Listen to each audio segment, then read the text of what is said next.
low prices, love the savings. And Fred Anderson Nissan of Asheville.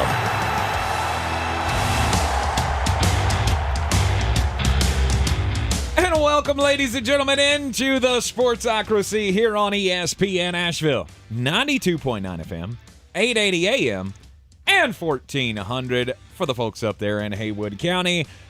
And don't forget, you can get the Sportsocracy everywhere on the iHeartRadio app, live or on demand. You can see us as well for free right on YouTube. Just go to thesportsocracy.com, click on the live video link, subscribe to the channel so you get the live alerts whenever we go live. You can also get into the chat that way. And see, if you're not a subscriber, you can't get into the chat. And the reason that the chat's very, very important, especially for today, is we're bringing back something that we haven't done in a while. Yeah, haven't done it in a while. It was very, very popular on our YouTube-only show that we used to do in the mornings back at the old studio. Yeah, it is Threadbare Thursday. You got anything you want talked about, throw it in the comments, and we will get to it throughout the program. This is not like, hey, this is my fantasy team. No. These are broad-scale sports topics. As we see them, we'll get to as many as we can. Yes. And we'll give our live reaction to your question. Yes. Yes, indeed. I also have a selfish announcement. Okay. And see, here's the thing. My name's on the door, so I get to do that. I have long said that I hate driving cars. Yeah. We should actually put our names on the door, so when we say that. That would make sense. Yeah. Anyway. Because I say that a lot. Yeah, we do. So I've always said that I hate driving cars. Uh-huh. Well, thanks to our friends at Fred Anderson Nissan, I have officially realized that I don't hate driving cars. You hate driving old cars. I hate driving not new cars, which I am now driving a new car. The guys at Nissan were like, look, you're endorsed by a dealership. You can't hate driving. So they called. They said, we have a car that we would like you to try out. It's a 2023 Nissan Rogue, fully loaded. It's so wonderful. And finally, after all these days, Jeremy's car is better than mine. Yes. You had a better car than mine for about 3 months? 3 months. 2.5 months? Yeah. And now, not so much. Because they hooked me up with this car. It is amazing.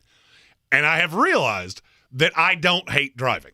I just only want to drive new cars. And there's nothing wrong with that. It makes you a little bougie, but there's nothing wrong with being a little bougie. And look, you understand, I drove a car that had options and wonderful things.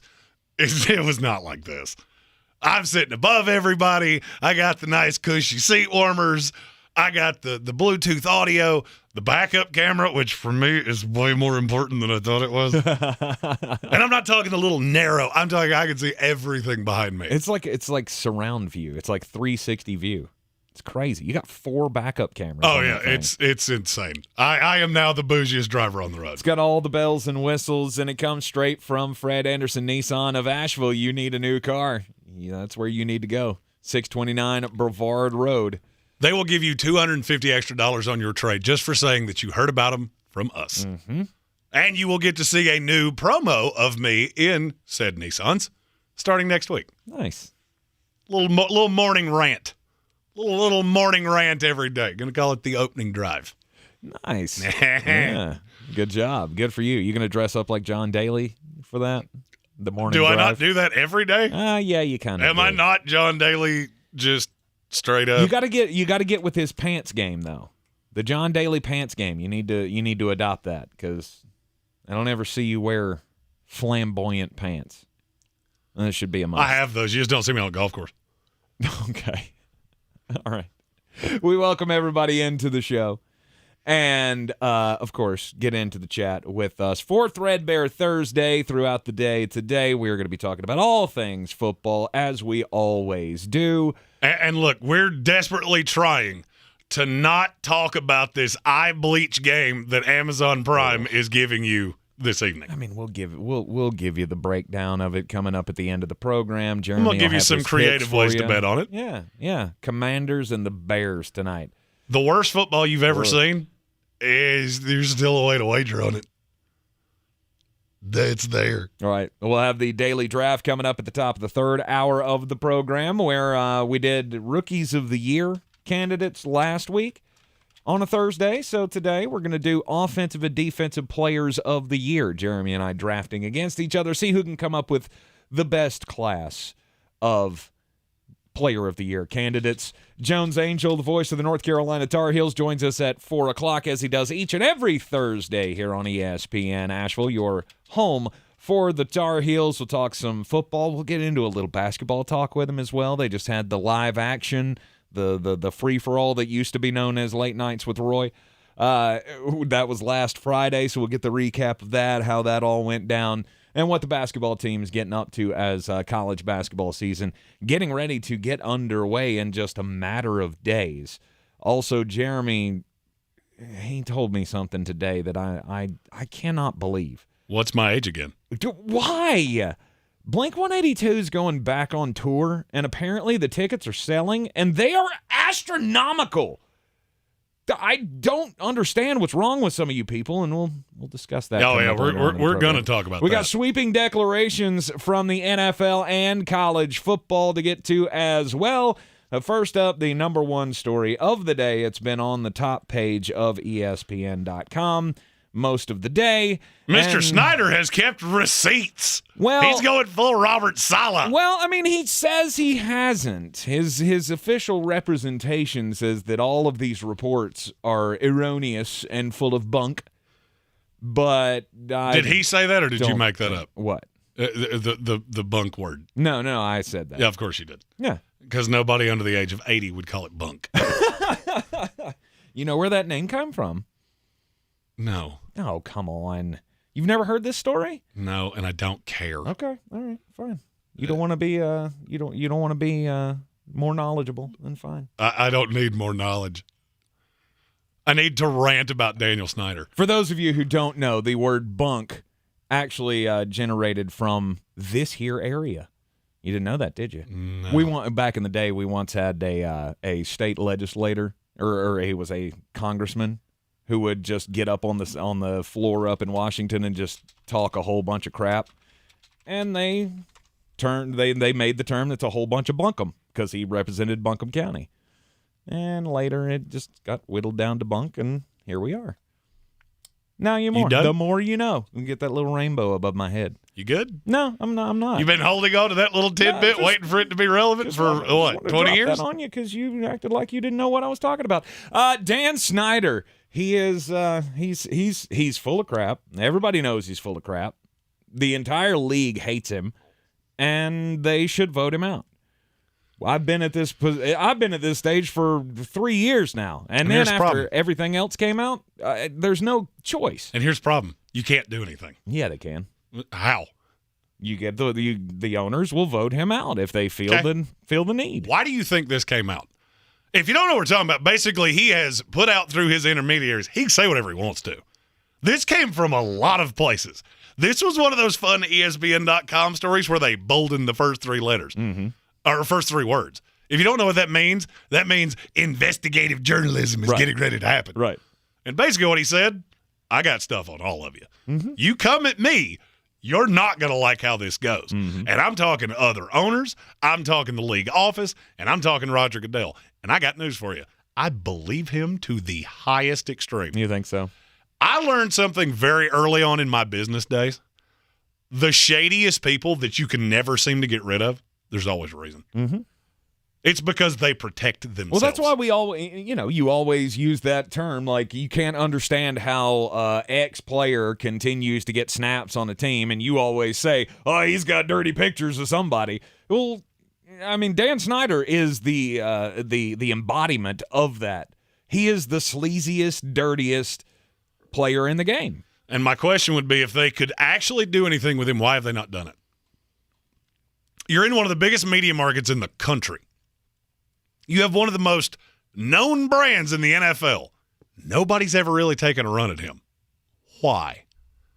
Why would that happen? Because they're scared of him. Is that what you think? That is exactly what I think. Mm-hmm. I think he has been keeping receipts for a long time. There is that is part of the story today. Is that Daniel Snyder, sources close to Daniel Snyder, have been told over and over and over by Daniel Snyder, apparently, that he has dirt on everybody. That he has, remember the talk about him going and getting the private investigators to go after all of the all of the former employees of the Washington football team during the culture investigation? That he's been doing that about other owners. Of course he has. Mm-hmm. If you recall, I said this from the jump. And if you're up on recent politics, you might know the term dossier. He says, or sources say, he has a full dossier on Jerry Jones. I'm sure he does. I'm Who's sure he does. Supposedly supposed to be one of his best friends. Like, in the world of NFL owners, once Dan Snyder and Jerry Jones were thick as thieves. But according to this latest investigative report by ESPN, Jerry Jones is off his side. The most telling line in that entire article was Daniel Snyder basically said the NFL is like the mafia. Mm-hmm. We all like each other to a point, but we all hate each other to a point. And if you come at me, just understand I'm coming right back. Mm-hmm. And a longtime veteran owner said, no, it's not. We don't hate each other. We hate you. Yes. And I fully believe that. I do too.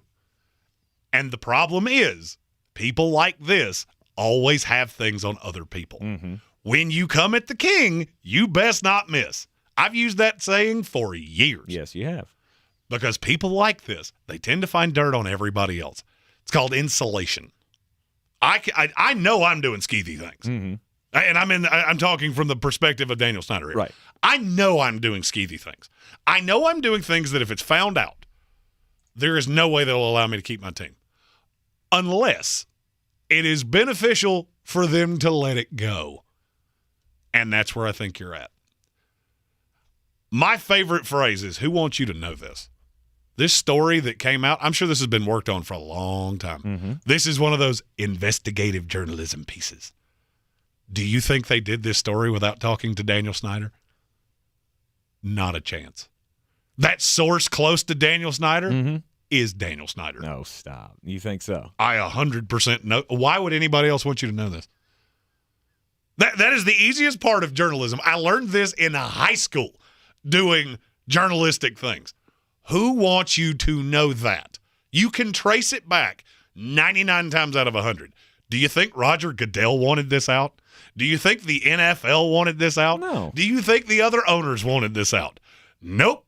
One person that this story benefited, and one person by themselves. And it is the owner of the team that plays tonight, the Washington Commandos. But this doesn't benefit Daniel Snyder in any 100% way. it does. No. 100% it does. Because when things get found out about me, who do you think people are going to turn to? I have friends all over the country in media. Do you know how many of them I've seen tag Daniel Snyder and go, just whisper it to me. Mm-hmm. Just tell it to me. I won't tell anybody. The minute something explosive comes out about Daniel Snyder, and it's going to, because you can't keep these things under wrap, what do you think's going to happen? You get me, that's fine. You get my team away from me, I fought for this for 25 years. You get my team away from me, that's fine. But I will watch the world burn behind me. Mm-hmm. And to me, this was a shot across the bow. You can talk about how I'm the worst owner in sports, which he is. You can talk about all the skeethy things I've ever done. But just know, you come at me, you're coming down with me. The report goes on to talk about how there were, I believe the number was 30-some former executives and people like current executives, not former, current executives and people tied to said executives and owners around the league that were all off the record on this. Nobody's willing to go on the record with their name and say, I know what Daniel Snyder has. And why would you say that is? Because they're all going to become a target. Because they're all sitting around going, do you know about that thing I did? Do you know? Do you know? That's as soon as I saw this, it struck me as, okay, the Gruden investigation is winding down. Mm-hmm. Daniel Snyder has probably been alerted from somewhere that something very bad's about to come out about you. And he called that number that's been calling him for months, that wanted a quote, wanted a comment for their explosive story. And he said, talk to you now. I'll talk to you now, and I'll throw a sweet shot across the bow. Mm-hmm. And Every owner in the NFL has to introspectively look at himself and go, is he talking about me? I wonder if he's talking about me. Does he know that? No, he could possibly not. But what if he does?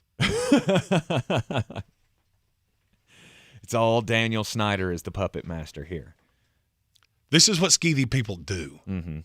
Why do you think politicians get away with things all the time? Oh, yeah. We know they're doing things because they have dirt on the people that would actually benefit to get rid of them. And so it just turns into this standoff of, well, if you shoot, I'm going to shoot, and then we both end up dead. The impetus for the story was that there are owners' meetings coming up on Tuesday. There are going to be owners' meetings on Tuesday, and I don't know if this was being talked about in circles or what, in tight-knit groups within the NFL ownership community of, we got to do something about this guy. We got to get him out. We got to get him going. And the question becomes, will they? Will they vote on it? Will they talk about it?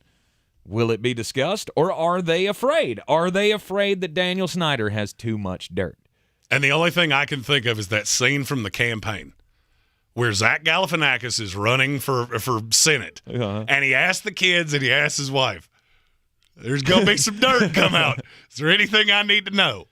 And if you know, you know. You are in the Sportsocracy here on ESPN Asheville. Are you ready to tackle your banking needs? Home Trust Bank's team of expert advisors and lenders want to be your teammate. We want to hear your story, learn your aspirations, and assist you with financial needs, and provide options that are tailored to you. With a wide range of personal, mortgage, and commercial services, you will discover all your banking needs under one roof with a local and personalized touch at Home Trust Bank. Score big with Home Trust Bank. Ready for what's next. Member FDIC, Equal Housing Lender.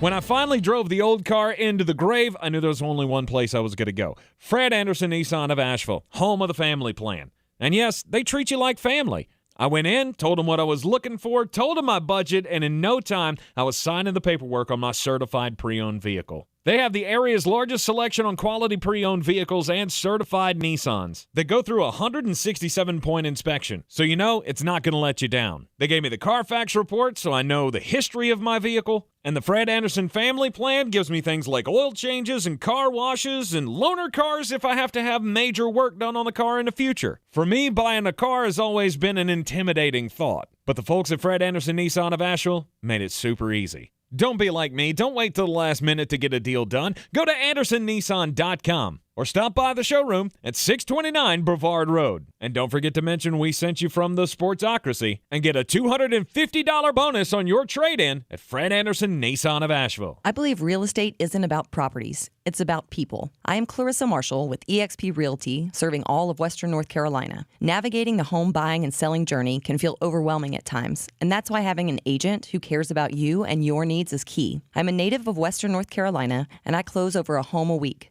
I'm an expert in the market, pricing my sellers correctly to net you the most money, and working as a skilled negotiator for my buyers. Please give me a call today at 828-774-6343 to set up a complimentary market analysis. You wash your hands, you brush your teeth, but what about the nose? How do you clean your nose? With Navage. Navage uses powered suction to pull saline in one nostril, around the back of the nose, and out the other nostril, flushing out allergens, mucus, and germs. And it's why cleaning your nose, the body's air filter, is the next evolution in daily personal hygiene. People try Navage for lots of reasons. Sinusitis, colds, allergies, snoring, things that make it hard to breathe through your nose. But over time, they find that cleaning their nose makes them feel better, a lot better. Over 3 million Navage users have written more than 100,000 reviews, averaging 4.7 stars, saying, best product I've ever used, and amazing, I love my Navage. Navage helps you breathe better, sleep deeper, and snore less, but the biggest payoff is improved health. Navage is good personal hygiene and can help you stay healthier. At Walmart, Walgreens, CVS, Rite Aid, Target, and online. Navage, N-A-V-A-G-E. Clean nose, healthy life.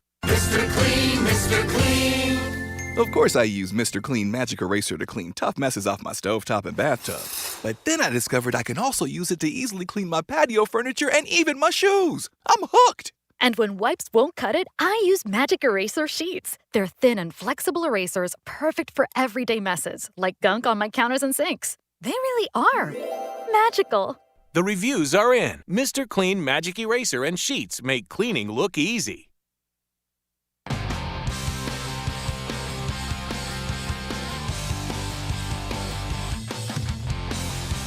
Welcome back into the Sportsocracy. Blink-182 is going on tour, and it doesn't make a whole lot of like. That's the perfect song you could have come back with, because the first the hook in that chorus is "Say It Ain't So, I Will Not Go." I will not go. The cheapest ticket in the building's $300. What are you people doing? Are you selling meth? Because that's the only reason that I think I could ever get convinced to go to a Blink-182 concert is, hey, here's some random drug tank. Would you like to try it? Oh, maybe. I feel like I have to go full Jerry Seinfeld here. Who are these people? Exactly. I have no idea. So we went down this rabbit hole earlier. Apparently there's a show in, Las Vegas? It's a week-long show of the When We Were Young tour. The When We Were Young tour, yeah. I've seen like 8 of those bands live. You couldn't pay me to go to that. Not even if I said I'm paying for everything in Vegas, you can go, you can enjoy the concert, I'll fly you out there, all that. Here's how that goes. You would tell me, you were flying me anywhere, and I would go, are you currently working for the government? Are they using you as an informant to get news on me? No, I found some coupons. So I would fly to Vegas, and then I would take my tickets when I got there, and I would sell them at the gate, and I would take that money and go to Harrah's. Nice. Bye. See you later. It doesn't make any sense to me. Floor tickets. They're not even seats. This is for the concert in Charlotte, right? Yes. Are $1,000 US a piece.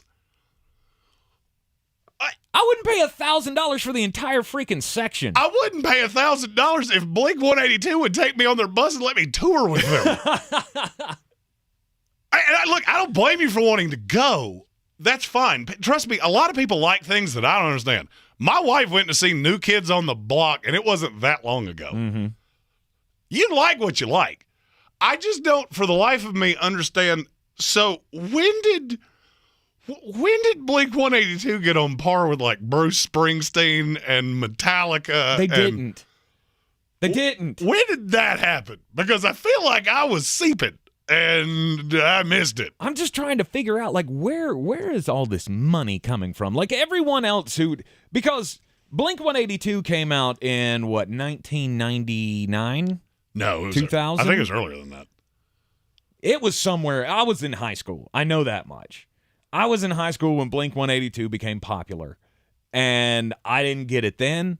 I didn't get it through their first album release or their second album release, or the special boxcar racer side project that 2 of the dudes did. I didn't get it at all.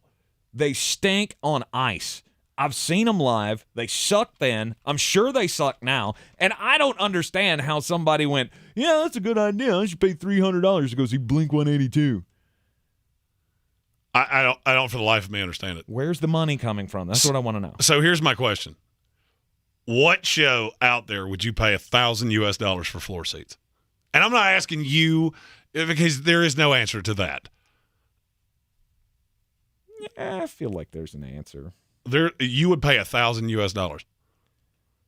I mean, no, but if I had the money, which I do not, but if I had $1,000 expendable dollars to go see somebody, I mean, it would be somebody along the lines of I'm getting front row tickets to go see, I don't know, Elton John or Billy Joel or somebody huge.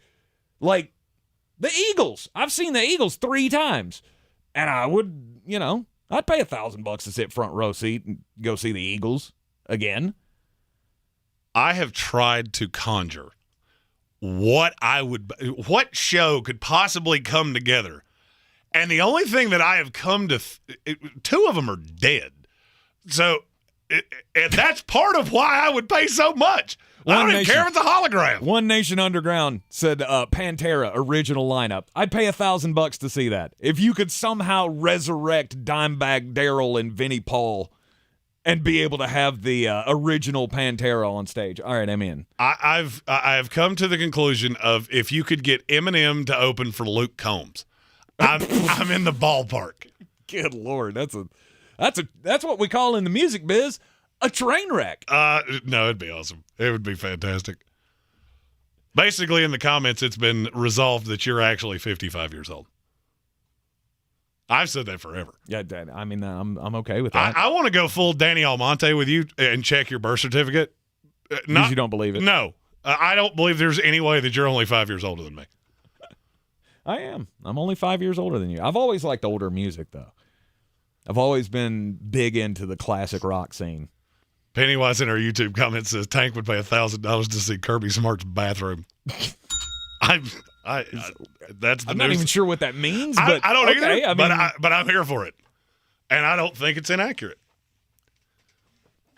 Maybe I am shocked, and I pulled the number just because I thought. I don't really have much affinity for Blink-182. Their music kind of makes my ears bleed, but my wife liked them. So I was looking at the tickets going, well, maybe just a little gift. This is right after we get married next year. Maybe for the groom bride gift that you give the day of. And then I saw the number and went, nope, we're going to go with a lovely brooch because I could not physically do it. No, I couldn't. There's no way. Blink-182, as I believe I've stated before, is the worst live show I have seen. And I have been to close to 1,500 concerts in my life. Oh, I remember the worst show I've ever seen. It's Ozzy Osbourne. And I'm 94% sure he didn't actually know that any of us were there. Well, he came out on stage and it was take the worst of the show and put that on stage and throw some music behind it. Sharon!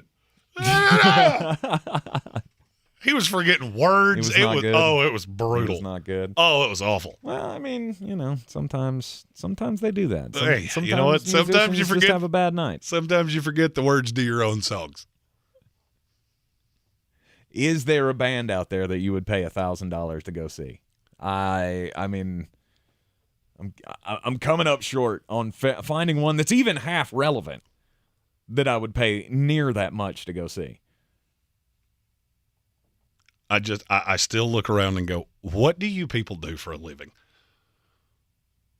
And I also kind of think back to the people I knew that really liked Blink-182 when we were in high school. Mm-hmm. Like, I don't think that his job at the Office Depot pays that much at all. No. The first one that came to my mind was my best friend Brad in college. He was a big Blink-182 fan. And I'm thinking, well, I mean, he still works part-time at UPS. I don't think that's going to pay his way into the concert. I don't think that'll do it. You'd have a better time. You'd have a better time of getting me to pay $1,000 to go to that When We Were Young festival that's got all of the bands. Of course, after 10 minutes of that, I'm going to go, oh, wait, every one of these bands sounds the same. Let's just leave now. Patrick Holt said he paid $50 for Wu-Tang and Nas tickets. Now, that's a show. There you go. We're getting closer to that $1,000 mark for me. I would pay a lot for that. I saw somebody else put in there that they paid $40 to go see like Styx and REO Speedwagon and somebody else. And I was like, yeah, that makes sense. Here's the thing. I'm not a hard man to find. You get tickets like that, maybe send a message. Maybe I'll go with you. $1,000 for Sublime. Yeah, basically if you can raise anybody from the dead to be on stage, then I pay $1,000 to go. Oh, I mean, Tupac and Biggie. I did $10,000 right now. I'll cut you a check. Don't think it's going to happen. Well, and see, that's the thing. That's the reason I'll never pay $1,000 for a ticket.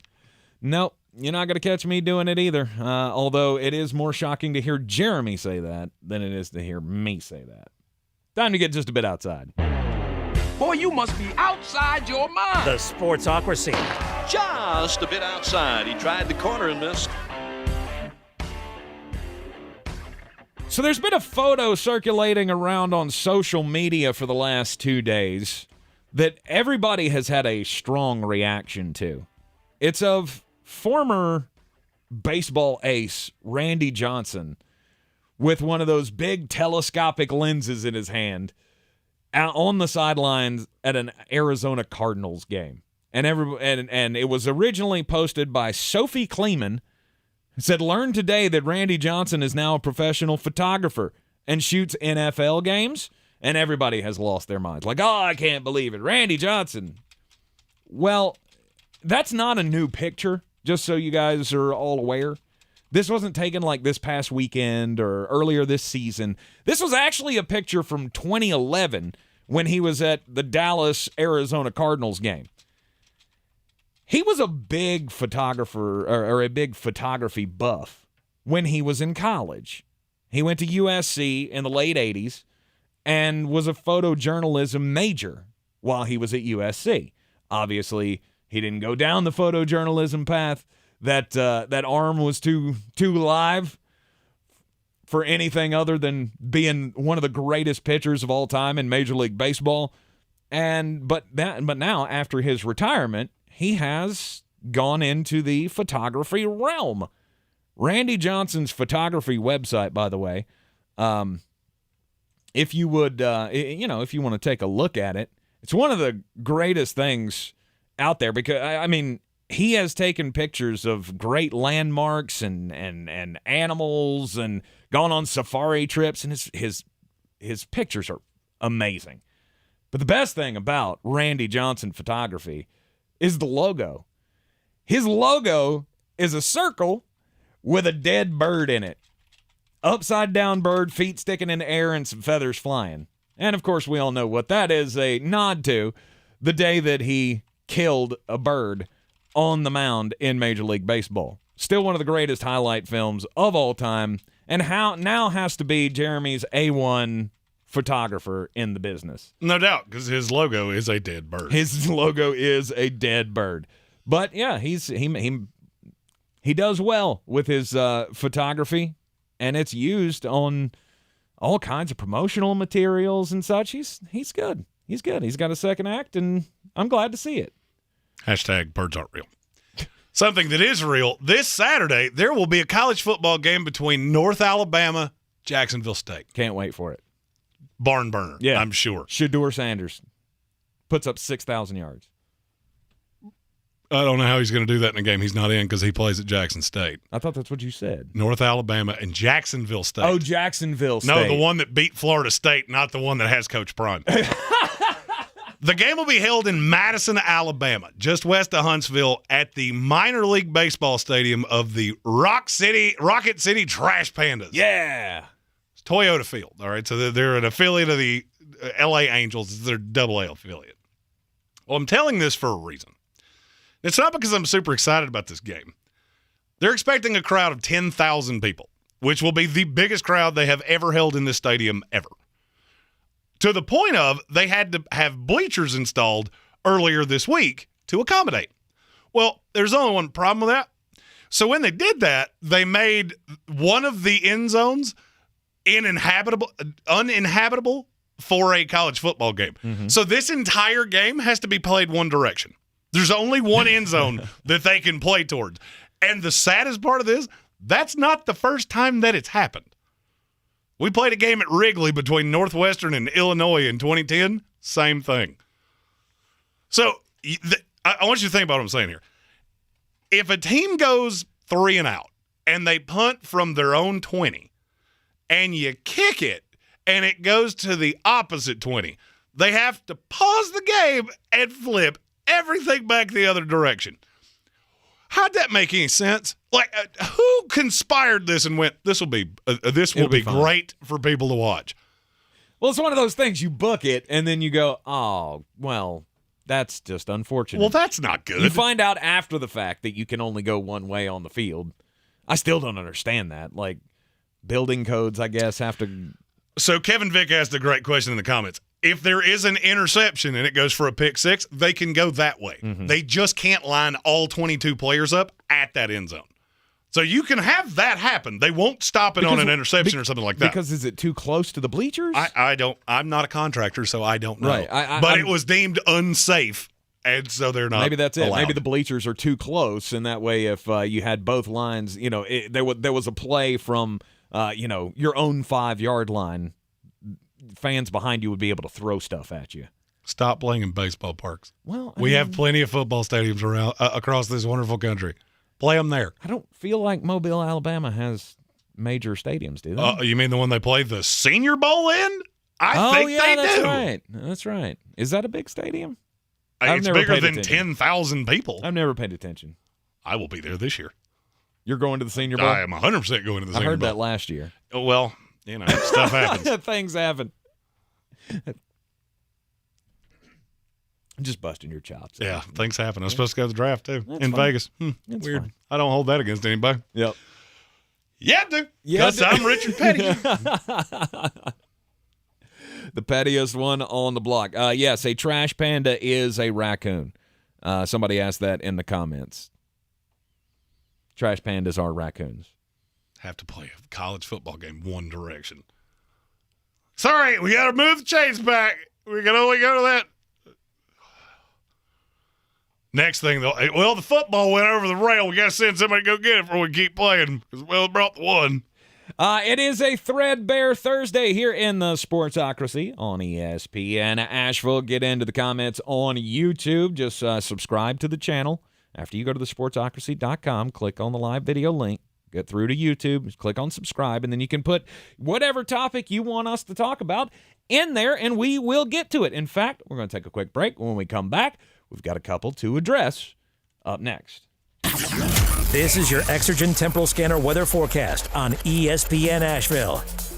Oh, pretty good fall cold front clipping the Carolinas tonight, and we're talking some upper 30s in the valley tonight. A blast of true fall into Friday morning. Will be close to or just below freezing with elevation tonight. Sunshine Friday, high 68, low 43. Good start to the weekend, mid-70s Saturday. Some light showers Sunday, high 71 degrees. Monday and Tuesday, early next week, even colder numbers. I'm meteorologist Scott Lariamore. That's the latest Weather Channel forecast.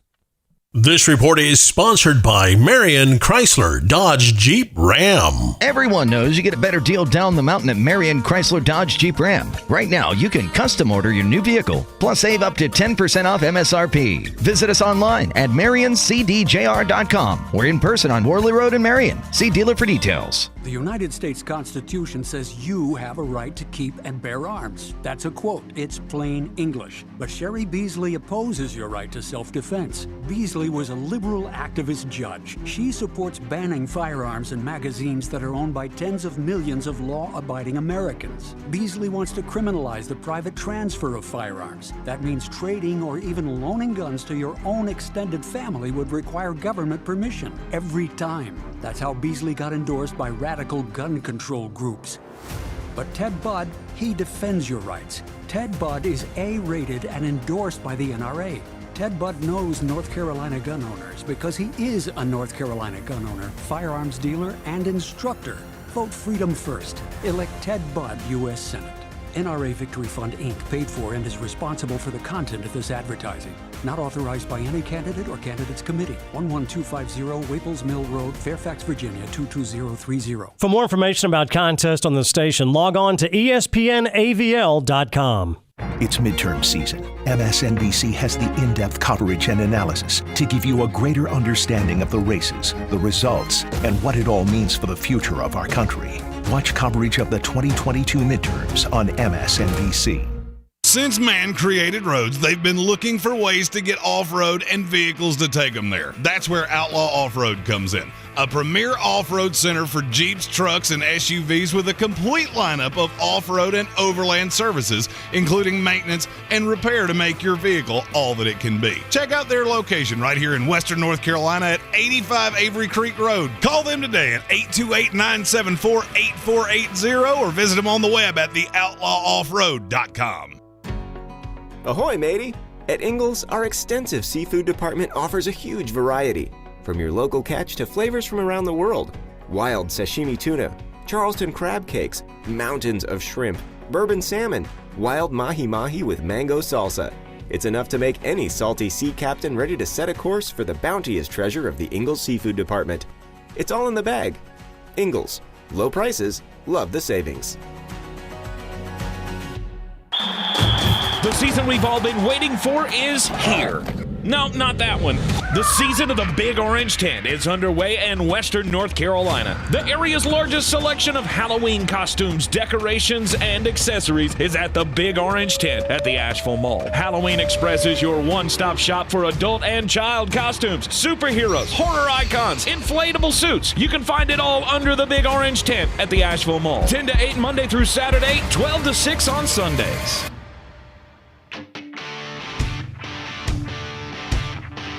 The Sportsocracy. We're just dumping a bag of hammers.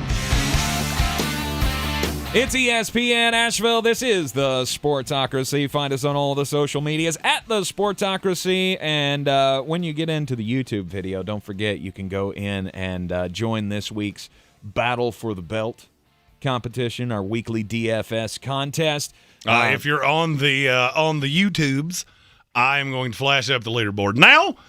Just remember the way this works. If you win a week, you're in. Doesn't matter if you played 1 out of 14 weeks. That does not matter. NASCAR style. And you will be seated accordingly. The best of the rest is up on the screen now. We will have 25 finalists. I'm just throwing this out there. There's only one person hasn't won a week that's beating me. Cue ball, good for you. Not beating me by much, but you are beating me, and that deserves its flowers. Jeremy in 7th. We got Justin Parton in 8th. And then you don't have to go too far to go, there's JT Money, our good friend Jason Trump, and then Tank in 13th place. What are y'all doing? Y'all are doing this wrong. Well, here's the thing. You are the Chris Buescher of this contest. Absolutely. You just show up in a car every week, and you manage to not wreck. Exactly. And somehow, some way, I am going to qualify on points. I'm not as sure of that. If you don't win a week, it's going to be tough for you because you've had a couple just albatross weeks. Yeah, I mean, that'll be fine. Sometimes you wreck, and next week you come out and you finish in 9th, and that'll be okay. You get enough of those, you can qualify on points. It is a Threadbare Thursday. You got a sports topic you want talked about, get it into the YouTube channel, into the chat. Not cousin Colin Green would like us to discuss the Alabama-Tennessee game. Yes, his original question was, can we talk about how Alabama is getting ready to get quote-unquote dog-walked this weekend up at Neyland Stadium against Tennessee? It's a top 10 matchup between these two teams, and I don't think you're going to get dog-walked. Am I in the minority on that one? Is everybody looking at Tennessee and going, that offense is just too damn good? Well, for me, it depends. If Bryce Young plays and he is healthy. Which he will. I don't know. He's on a pitch count in a practice on a Thursday. Mm-hmm. That makes me think, all right, you might play. You are going to be light years away from 100%. We talk about this a lot. Mm-hmm. Alabama is a big favorite on the road. It has not tended to end well. No. They have not covered big numbers. They have let a lot of teams that are nowhere near as talented as them stay close. Mm-hmm. Well, here's my problem. Tennessee's not as talented as you. They're every bit as good as you are offensively. And if you try to do what I saw you do against Texas A&M, good luck. Texas A&M can't play dead in the Western offensively. Mm-hmm. So you escaped that because they don't score easily. Tennessee does. Tennessee does. Hendon Hooker's very good. That place is going to be on fire. Mm-hmm. I don't love the orange helmets, though. I wish you weren't doing that. I didn't see it. Yeah, they're wearing orange helmets for the first time since, like, the smoky Johnny uniforms Majors was there. Were good. The smoky uniforms I liked. That, dark gray color. Those were cool. Those are fun. Those were cool. The black ones were awesome. I don't remember the black ones. The Arctic chill ones were sweet, too. Using the term dog walked makes me think 2-score win by Tennessee, and I don't think there's a universe that will allow that to happen. Oh, no, I can see that happen. You can. Oh, this game has a large range of outcomes. And to me, many of them hinge on Bryce Young. Bryce Young's healthy. this is a team that knows they've taken some lumps. You're going to have to do something to show that you're Alabama. And this is a prime opportunity to do that. If you're coming here with a backup quarterback on the road, now that gets into the range of outcomes shift. And now I don't see a way that you blow out Tennessee. I do see a way they blow you out. Mm-hmm. Hey, look, I'm not the Alabama fan. I am, I'm just a little old Georgia fan over here going, good. What do you think they're going to destroy each other? Well, here's I hate to break this to you. They both beat you right now. So. Well, I mean, I don't necessarily agree with that. I think you Brock Bowers real well. You don't do other things all that well. Yeah, that's fine. We run the football pretty well. Defense not necessarily up to its usual. Started out the year really great, maybe because you were playing crap teams. And then you played a couple of other crap teams and struggled mightily. Last week was fun. Taking down Auburn, but that's not anything to hang your hat on. There's trouble. There's trouble coming. I'm not, One of the things that tells me that Vegas thinks this game's going to be really close, over the course of the last 7 days, the implied line and the actual line have done nothing but go down.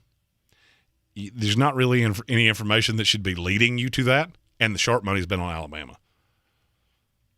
That's one of those anomalies in betting lines that make me think, okay, somebody somewhere knows something.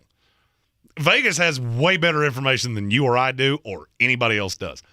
And those two things should not be running concurrently with each other. If the sharp money's on Bama, you don't drop that line because then the sharps can kill you. Well, I'm watching the line go down. Sharp money stays on Alabama. That means somebody somewhere knows something that most don't. And I have a funny feeling it's that Bryce Young's more hurt than you think. Really? So even if he plays. So why would the sharps be on Alabama? Because the sharp doesn't necessarily know that. Bookmaker makes the line. I feel like they all. I feel like the sharps have depends more on where it's from. Than we do. I'm not talking about us. I'm talking about bookmakers. The book will always know better. I don't care who the gambler is. I don't care if you have a nickname with a city in it. The book knows better than you do. And this is one of those times that I'm looking at a liability from the book side, going, this doesn't make any sense. You're dropping this line, almost enticing the sharps to keep doing what they're already doing, which tells me there's something somewhere that this math don't math, and it makes me think that Tennessee either at the very least covers, and I'm leaning to they win. Kevin Vick asks in the comments, is Hendon Hooker in the Heisman conversation? Firmly. Absolutely. I would say he's got to be. Bryce Young missing games obviously helped. Jalen Daniels getting hurt at Kansas. He probably won't play this week. I still maintain that's the stupidest line I've ever seen, but we'll talk about that tomorrow. So I think I would say Hendon Hooker's in the top 4 right now. It's C.J. Stroud's to lose, and I don't think anybody can really debate that. But he's definitely in the conversation. Yeah. I think Alabama's defense will be able to give Tennessee problems. Will they be able to score points? Sure. I feel like Bryce Young will. This is one of those games that you look at as a coach and go, you got to be out on the field. Even if you feel like you're 75%. It's a top 10 matchup. You can't not play in this game. And Bryce Young knows that. Unless you're hurt. Well, I mean, obviously. I guess what you just said is exactly what I'm trying to say. I don't think this is a pain management problem at this point. Okay. I think he's legitimately hurt. And I don't know that he can get back in time. And even if he does, I'm not sure how effective he's going to be. You're in the Sportsocracy here on ESPN Asheville. We'll get to more of your topics on a Threadbare Thursday coming up next. The season we've all been waiting for is here. No, not that one. The season of the Big Orange Tent is underway in Western North Carolina. The area's largest selection of Halloween costumes, decorations, and accessories is at the Big Orange Tent at the Asheville Mall. Halloween Express is your one-stop shop for adult and child costumes, superheroes, horror icons, inflatable suits. You can find it all under the Big Orange Tent at the Asheville Mall. 10 to 8 Monday through Saturday, 12 to 6 on Sundays. Are you ready to tackle your banking needs? Home Trust Bank's team of expert advisors and lenders want to be your teammate. We want to hear your story, learn your aspirations, and assist you with financial needs, and provide options that are tailored to you. With a wide range of personal, mortgage, and commercial services, you will discover all your banking needs under one roof with a local and personalized touch at Home Trust Bank. Score big with Home Trust Bank. Ready for what's next. Member FDIC, Equal Housing Lender. Everyone's heard about the housing market and this being the best time to sell a house in years. But the same thing applies to cars. Whether you're looking to buy a car, trade in, or sell that car in the driveway collecting dust, Fred Anderson Nissan of Asheville wants to buy your car. They have 2 on-site managers that work with Kelley Blue Book to give you top dollar for your vehicle. You can even have your car appraised instantly at AndersonNissan.com. Stop in and visit them today at 629 Brevard Road in Asheville or call them at 828-365-1663. If cleanliness is next to godliness, look around the car right now. Is that very godly? Look, life comes at you fast, but so does WBNC Auto Detailing. They have the tools to make your interior look like it's coming off the showroom floor. You don't believe me? Check them out on Instagram. All that filth and years of stains disappear. WBNC Auto Detailing does full interior and exterior details with paint correction, and they do wax and ceramic coatings. Call WBNC Auto Detailing at 455-3700. Premium care with a Southern hospitality touch. Ray Magliozzi here for eBay Motors. You're driving along and some nimrod cuts you off. You hit the horn. Jeez, it sounds like a goose in distress. Time to head over to eBay Motors. They have horns for every make and model, not to mention horn pads, steering wheels, wiring, and more. 122 million parts. You can even go for an upgrade. Now, it looks like Mr. Cutoff Man needs a new seat cover. Try eBay Motors, pal. Get the right parts at the right prices. eBay Motors. Let's ride. Streaming only on Peacock. What is your relationship with Robert Birchtold? Well, he's practically a member of the family. Based on the true story. He gets these impulsive moods. From the executive producer of The Act and Candy. He will lie and manipulate to get the only thing he wants. Where is Jan? Where is she? Your husband kidnapped her. Hello? A friend of the family. Everything I did was to get closer to you. Streaming now only on Peacock. Dad, I don't feel good. I'll grab the Vicks DayQuil Kids Honey. Isn't DayQuil just for parents? Actually, Vicks DayQuil Kids Honey is just for kids, specially designed to treat kids' most bothersome cold symptoms quickly with a honeylicious tasting flavor kids like. You know what else kids like? DayQuil Kids Honey first, then video games. Deal. Vicks DayQuil Kids Honey. The kids' honeylicious daytime coughing, congestion, stuffy head, stuffy nose medicine. Safe for ages 6+.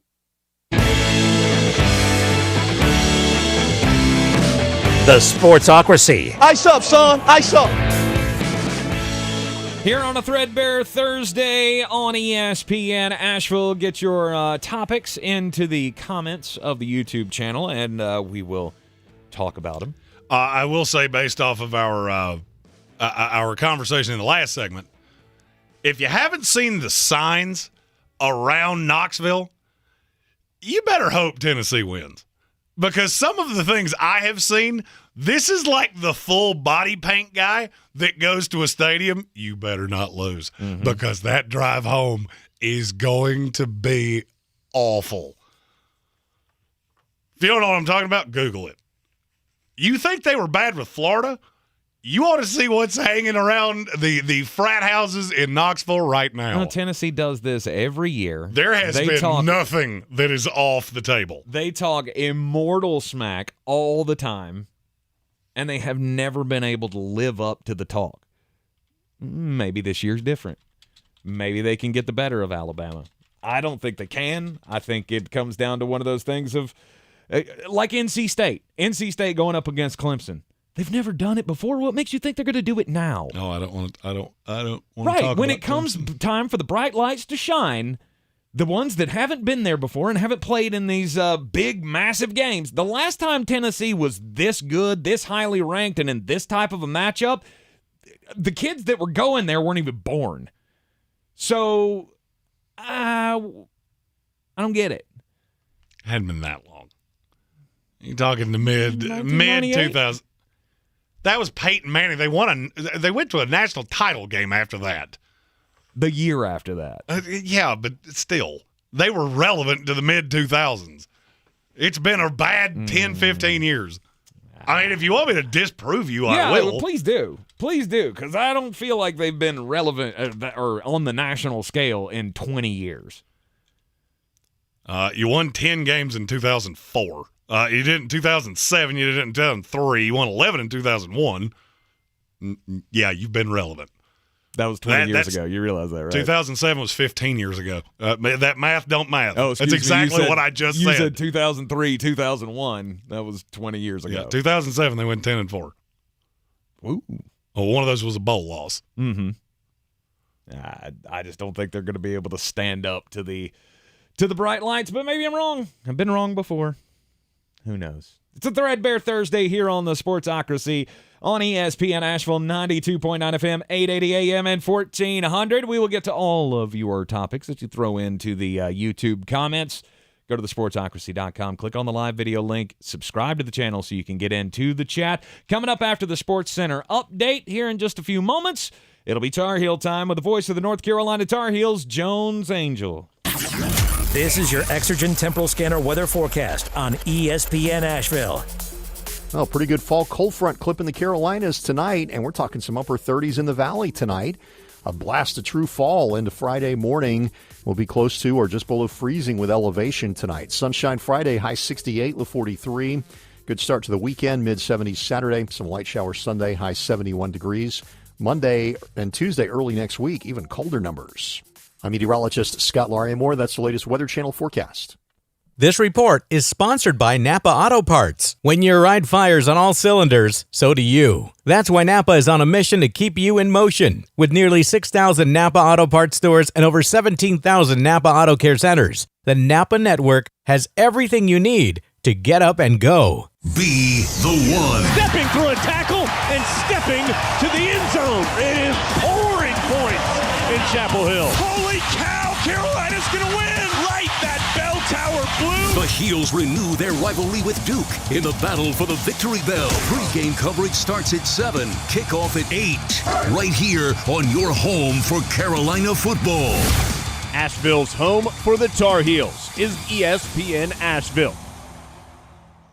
It's the semi-annual warehouse clearance event at Mattress Warehouse. They make sleep happen with $800 in savings off their large assortment and no hassle delivery and setup. Never overpay with 0% interest financing and a 1-year price guarantee. Visit Mattress Warehouse. I'm Lindsay McCormick. And I'm Rashad Jennings. And we're the co-hosts of The Bag, a brand new podcast from Sports Illustrated and iHeartRadio. If it involves sports and money, we're going to talk about it. From inside scoops on the latest contracts to inspiring stories of athletes making moves in other industries, to the business of gaming, fantasy sports, and sports betting. Some of today's athletes are savvy entrepreneurs and leaders shaping the future of how From the business Ingles of Studios, sports this is gets done. ESPN Asheville, WPEK, W225CJ Fairview, WMXF Waynesville, and iHeart Radio Station. This is Sports Center. I'm Christine Lisi. Game 2 of the American League Division Series from Houston. Mariners and Astros are scoreless, top of the second. Tonight's Game 2 of the ALDS Guardians-Yankees postponed because of rain, rescheduled for tomorrow, 12:30 Eastern, ESPN Radio. According to a report from ESPN, Commanders owner Dan Snyder, who's facing investigations on multiple fronts, has told associates he used private investigators and other sources to gather dirt on fellow owners, coaches, and executives, and that he won't lose his franchise without a fight, leading to some uncomfortable questions for owners and the league, notes ESPN's Dan Orlovsky. It's either you call out his bluff and say you have nothing on us, or it comes down to how much do you want him out? And how much self-exposure are you willing to go through to force his hand and get him out? A Commander spokesman denied the private investigator allegations. Packers quarterback Aaron Rodgers' thumb injury kept him out of practice today, but it should not affect his status for Sunday's game against the Jets. NBA Pelicans forward Zion Williamson day-to-day with ankle soreness. Team does not expect him to miss an extended amount of time. Keyshawn, J. Will, and Max. Right now, the Vikings are the best team. They're clearly the best team in the NFC North at this moment. Okay. And the Packers just lost to the Giants, and they have a game with the Jets. Don't let them lose that game. It's Friday with Key, J, and Max. It all starts at 6 Eastern on ESPN Radio and on ESPN2. He's a degenerate gambler. You are a smelly pirate hooker. And he's cheaper than oxygen. He's useless. But somehow, they make it work. Jeremy Green, Tank Spencer. There's no holding back in the Sportsocracy, presented by Ingles Supermarkets and Fred Anderson Nissan of Asheville. It is the Sportsocracy here on ESPN Asheville, 92.9 FM, 880 AM, and 1400. The Sportsocracy heard everywhere on the iHeartRadio app. You can hear us live or on demand, absolutely free. Take us with you everywhere you go. It is 4 o'clock on a Thursday afternoon, coming to you live from the Ingles Studio, and it is time for Tar Heel Time with Jones Angell, the voice of the North Carolina Tar Heels. And last week, right here on ESPN Asheville, you heard the Tar Heels go 2-0 in ACC play, 5-1 overall on the season so far, and taking down the Miami Hurricanes. It was a nail-biter. And Jones, I'm glad you got to see it in real time because I unfortunately did not. I had the power went out in my house with 55 seconds left on the clock. And I went, no! What's happening? But I was glad to see on the game tracker and to be able to hear the final of the game that ended with a Tar Heel pick. Defense stood up when it counted the most last week, and the Tar Heels 2-0 now, 4 straight wins over Miami. Yeah, it was a great win. You know, I really felt, Tank, that it was probably Carolina's most complete win, and I don't mean necessarily that they played perfectly from the opening kick to the end of the game, but I do mean that every aspect of Carolina's team had a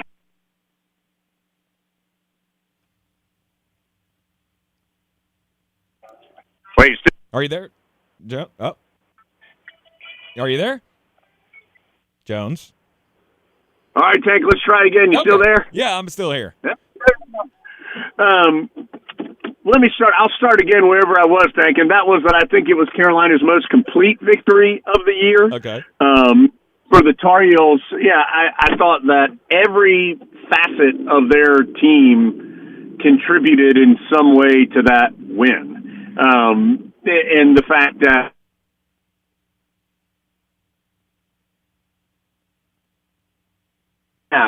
it still had some important moments, including that long drive in the fourth quarter that helped them salt away the clock.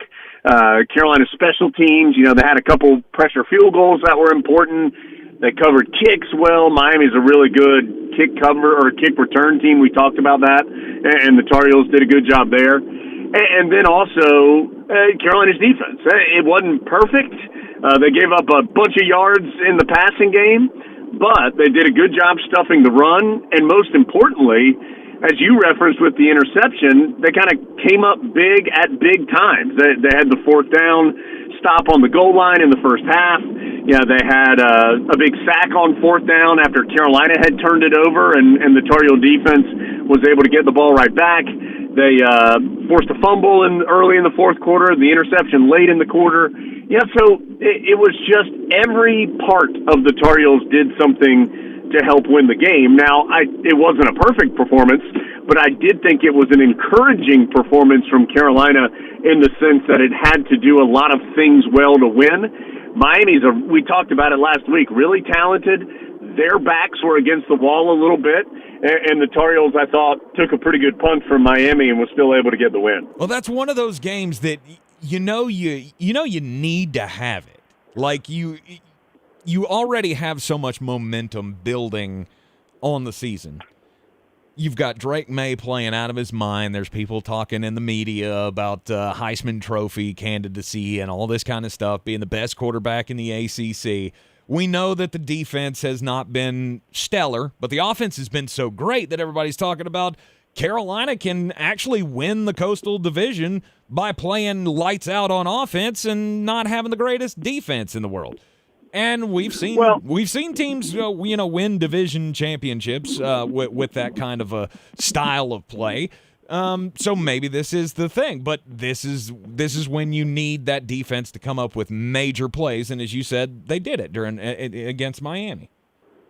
Well, and I thought in particular, Tank, I'll just take one section of the game. So Carolina was up 21-7. Late in the first half, and Miami made a nice push, scored 10 quick points before halftime.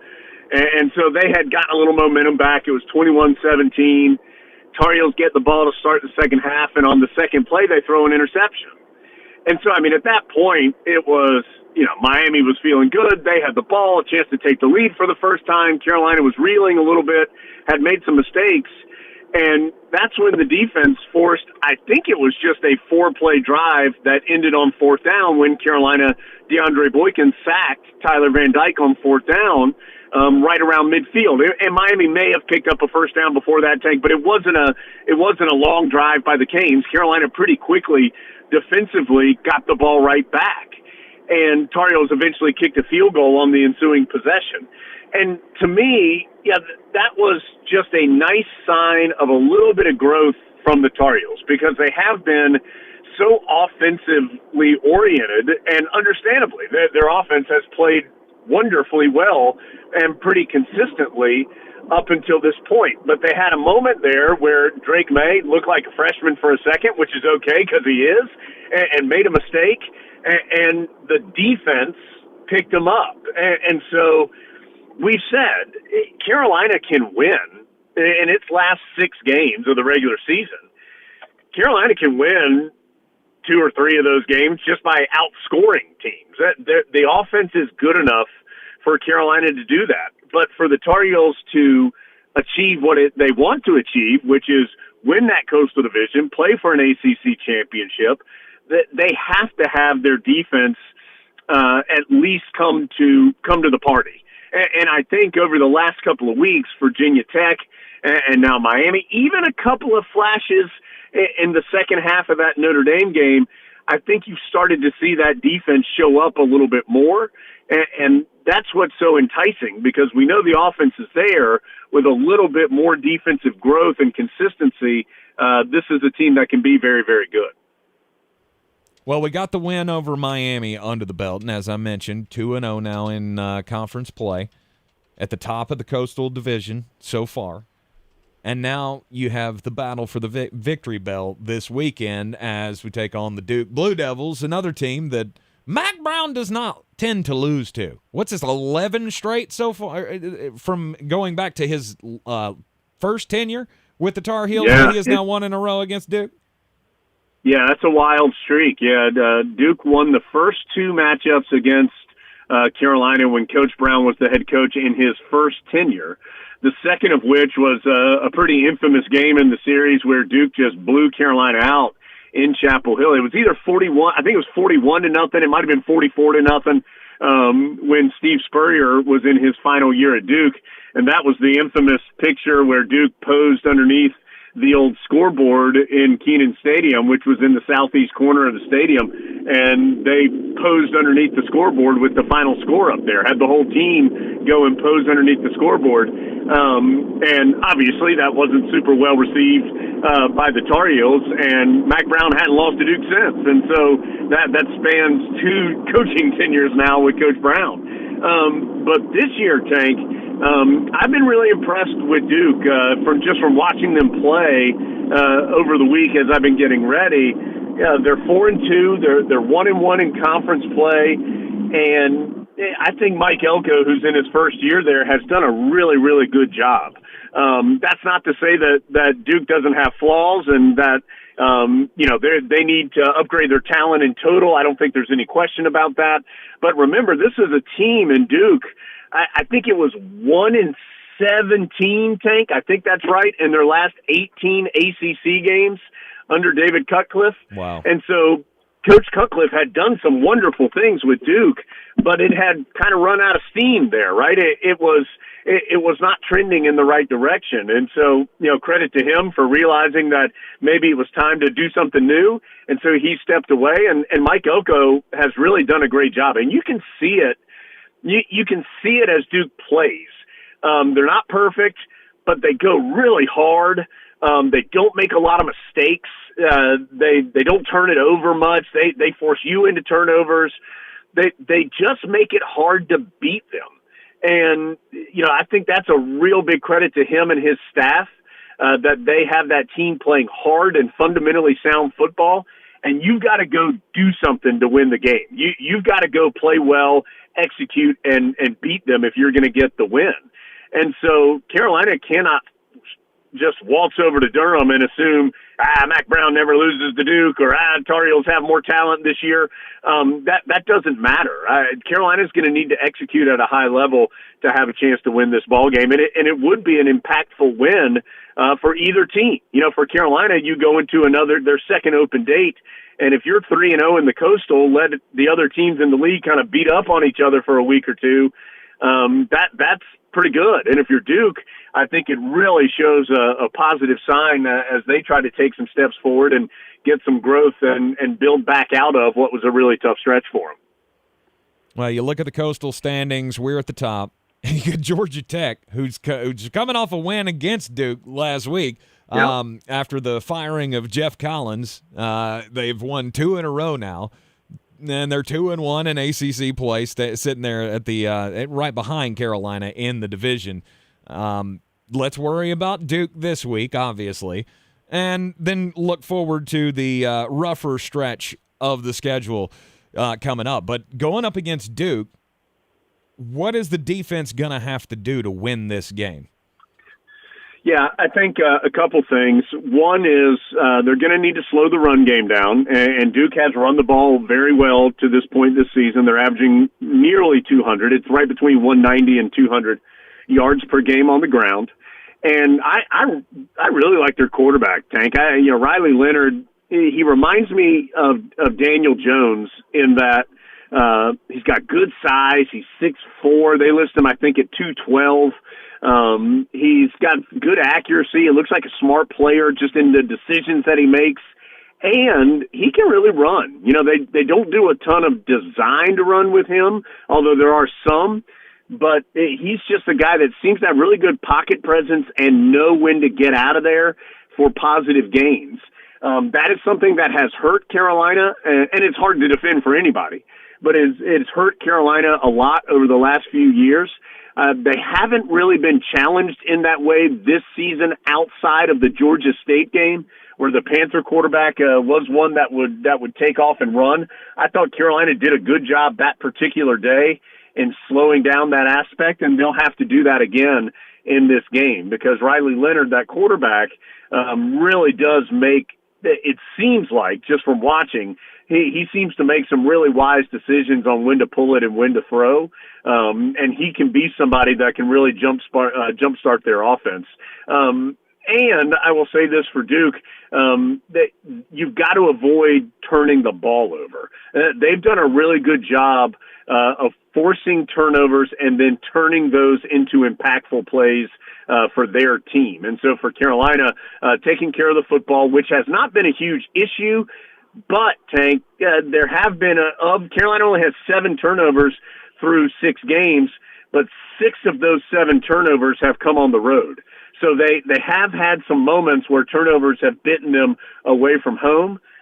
So for Carolina, that will be always important, but I think it will be of a particular importance this week. Well, I think linebacker play will be very special very important for the Tar Heels this week. I am really starting to fall in love with Power Eccles. Talk about him for a minute, what you've seen from him so far this year.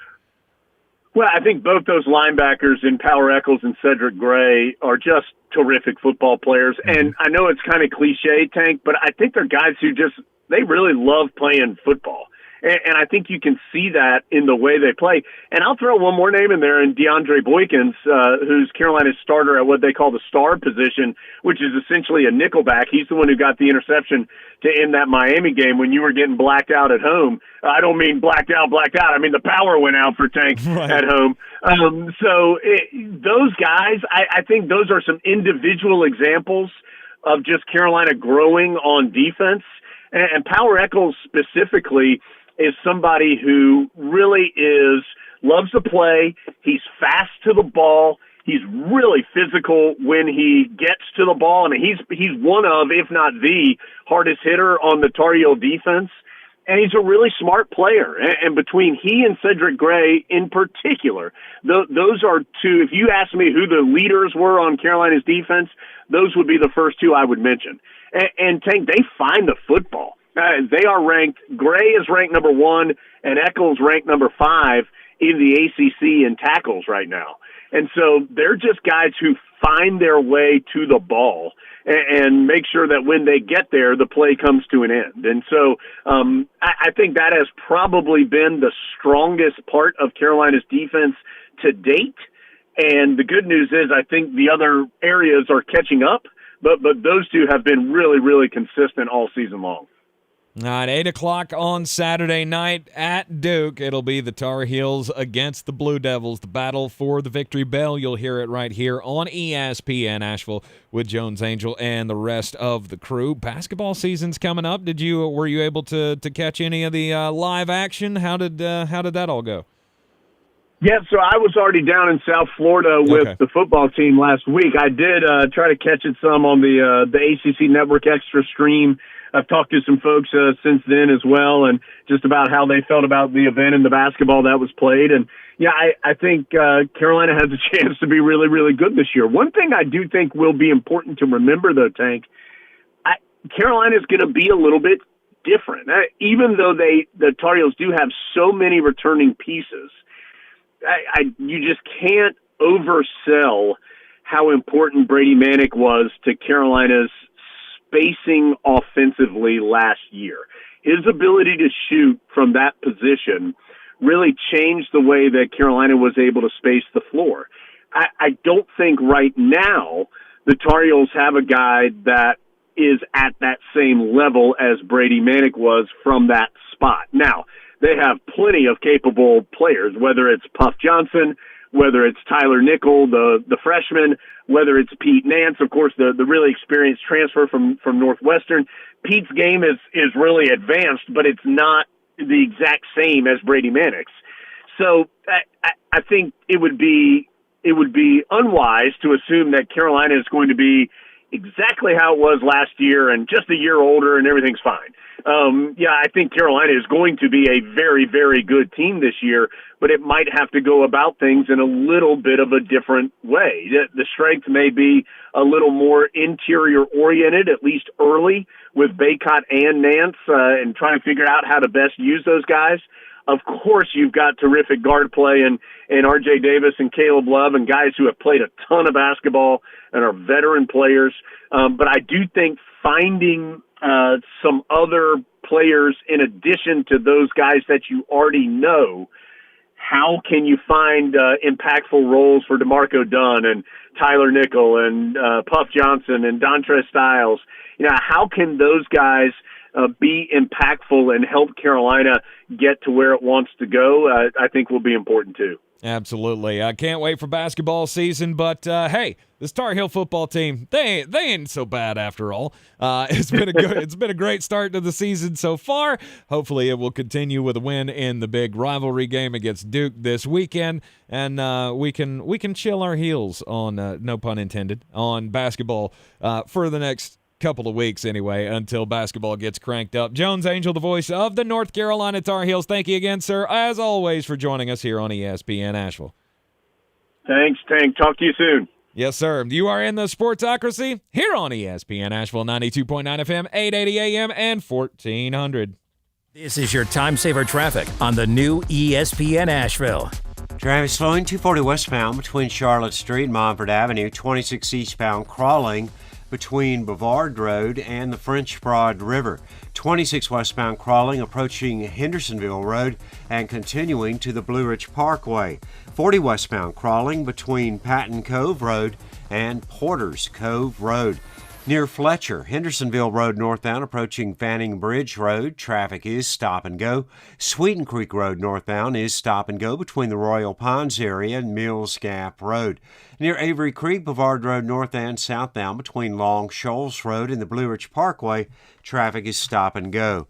I'm Lee Minfield with your Time Saver Traffic. This report is paid for by North Carolina Governor's Highway Safety Program. We all share the responsibility to make sure North Carolina roads are safe for everyone. We can reduce the number of people hit or killed by vehicles. Visit watchformenc.org for more safety tips.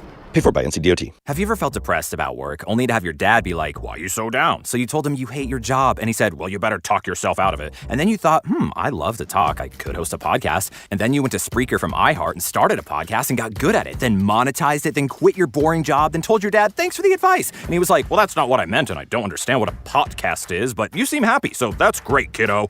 You ever do that? Well, you could. At Spreaker.com. That's Spreaker. Ask your dad. You actually don't. It's midterm season. MSNBC has the in-depth coverage and analysis to give you a greater understanding of the races, the results, and what it all means for the future of our country. Watch coverage of the 2022 midterms on MSNBC. Dad, I don't feel good. I'll grab the Vicks DayQuil Kids Honey. Isn't DayQuil just for parents? Actually, Vicks DayQuil Kids Honey is just for kids, specially designed to treat kids' most bothersome cold symptoms quickly, with a honey-licious tasting flavor kids like. You know what else kids like? DayQuil Kids Honey first, then video games. Deal. Vicks DayQuil Kids Honey. The kids' honey-licious daytime coughing, congestion, stuffy head, stuffy nose medicine. Safe for ages 6+. Real estate isn't about properties, it's about people. I'm Clarissa Marshall with eXp Realty, your native realtor serving all of Western North Carolina. I will work hard for you, and I believe in doing the right thing every time. I market each of my listings to reach out-of-town buyers. I use a professional photographer and drone video on every single listing, as well as collaborate with agents across the country to find your buyer. Check me out online at clarissasellswnc.com or give me a call at 828-774-6343. It would be my pleasure to assist you through the real estate process. Rogue Combat Club, Asheville's home for comprehensive martial arts training, has a goal for our community, one that's stronger, more fit, and unwavers in its support of one another. Rogue Combat Club's instructors have competed at the highest levels and offer classes for everyone from young children to adults in Brazilian Jiu-Jitsu, Muay Thai, and wrestling. Rogue Combat Club classes can help you boost your self-confidence and self-defense skills while weeding out the egos and intimidation found at other gyms. Join today at roguecombatclub.com. Everyone's heard about the housing market and this being the best time to sell a house in years. But the same thing applies to cars. Whether you're looking to buy a car, trade in, or sell that car in the driveway collecting dust, Fred Anderson Nissan of Asheville wants to buy your car. They have 2 on-site managers that work with Kelly Blue Book to give you top dollar for your vehicle. You can even have your car appraised instantly at AndersonNissan.com. Stop in and visit them today at 629 Brevard Road in Asheville or call them at 828-365-1663. The Sportsocracy. Let's open up the whole can and kick ass and kill them all. Let the paramedics sort them out. Back here on ESPN Asheville in the Ingles Studio, it is the Sportsocracy. And on a Threadbare Thursday, we've had several questions asked in the comments, topics that maybe we should address. And that's what Threadbare Thursday is all about.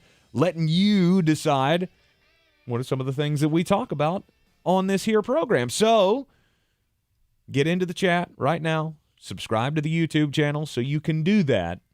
Put your topics in and we will discuss it. One Nation Underground wanted to know, Jeremy, I'm gearing this toward you because he wants to know about one of your players from the New York Jets, Sauce Gardner. Is he a real threat to win Defensive Rookie of the Year? No doubt. If the voting was right now, he'd finish second. Yeah, I mean, if he continues to be one of the highest-rated corners in the league, plus he just got his first pick of his career last week, and a safety. Yeah. Don't forget the safety. I forgot about the safety. Yeah, don't forget about the safety. It's important. My bad. So he had the safety and the interception last week. He's still one of the highest-rated corners in the league. If that all continues, he's absolutely going to be a candidate. It's him and Devin Lloyd right now. And I would say there is a great distance between the two of them and anybody else on the defensive side. Right. He's so good. He is good. I love how good and young my team is. That does me some good. Building blocks for the future. Sauce Gardner, he appears to be the real deal. That secondary is tremendously good. I remember you going, woo, we signed DJ Reed. Oh, no, I like the DJ Reed signing. No. Don't you put that evil on me. I love the DJ Reed signing. Especially when I saw the number. He was the 4th highest-rated corner in the NFL last year. No, I said that about Laken Tomlinson, and I've 100% been right. Okay. All right. Oh, yeah. You know what happens when old veteran guards are never good until they play on a good team? Don't give them a buku of money. All right. And then Divine Comedy wanted to know about Geno Smith. Is what we're seeing with Geno Smith a real thing, or is this just a blip, or is it something else? Well, I mean, it depends on what you're asking. Are you asking me, is he going to be the – and I can't remember off the top of my head. Is he going to be the 4th highest quarterback in the NFL in QBR? No. Now, is he a legitimate starting quarterback in this league? I think in that Seattle offense he probably is. Now, what Pete Carroll's fascination is with Drew Lock, I have absolutely no idea because he won't stop talking about him. Really? Geno Smith could have 2 bad weeks and be the backup. That's where Pete Carroll's mind falls in. Okay. I think he's fine. Seattle is currently they've been incredibly efficient offensively, which is far more than I thought they would be. Now, do I think that's going to continue? No. He's completing 75% of his passes. That's not sustainable. I don't think so either. But, this is a week that they catch an Arizona Cardinals team that I don't particularly believe in, and they're at home. And the secondary is there to be picked on.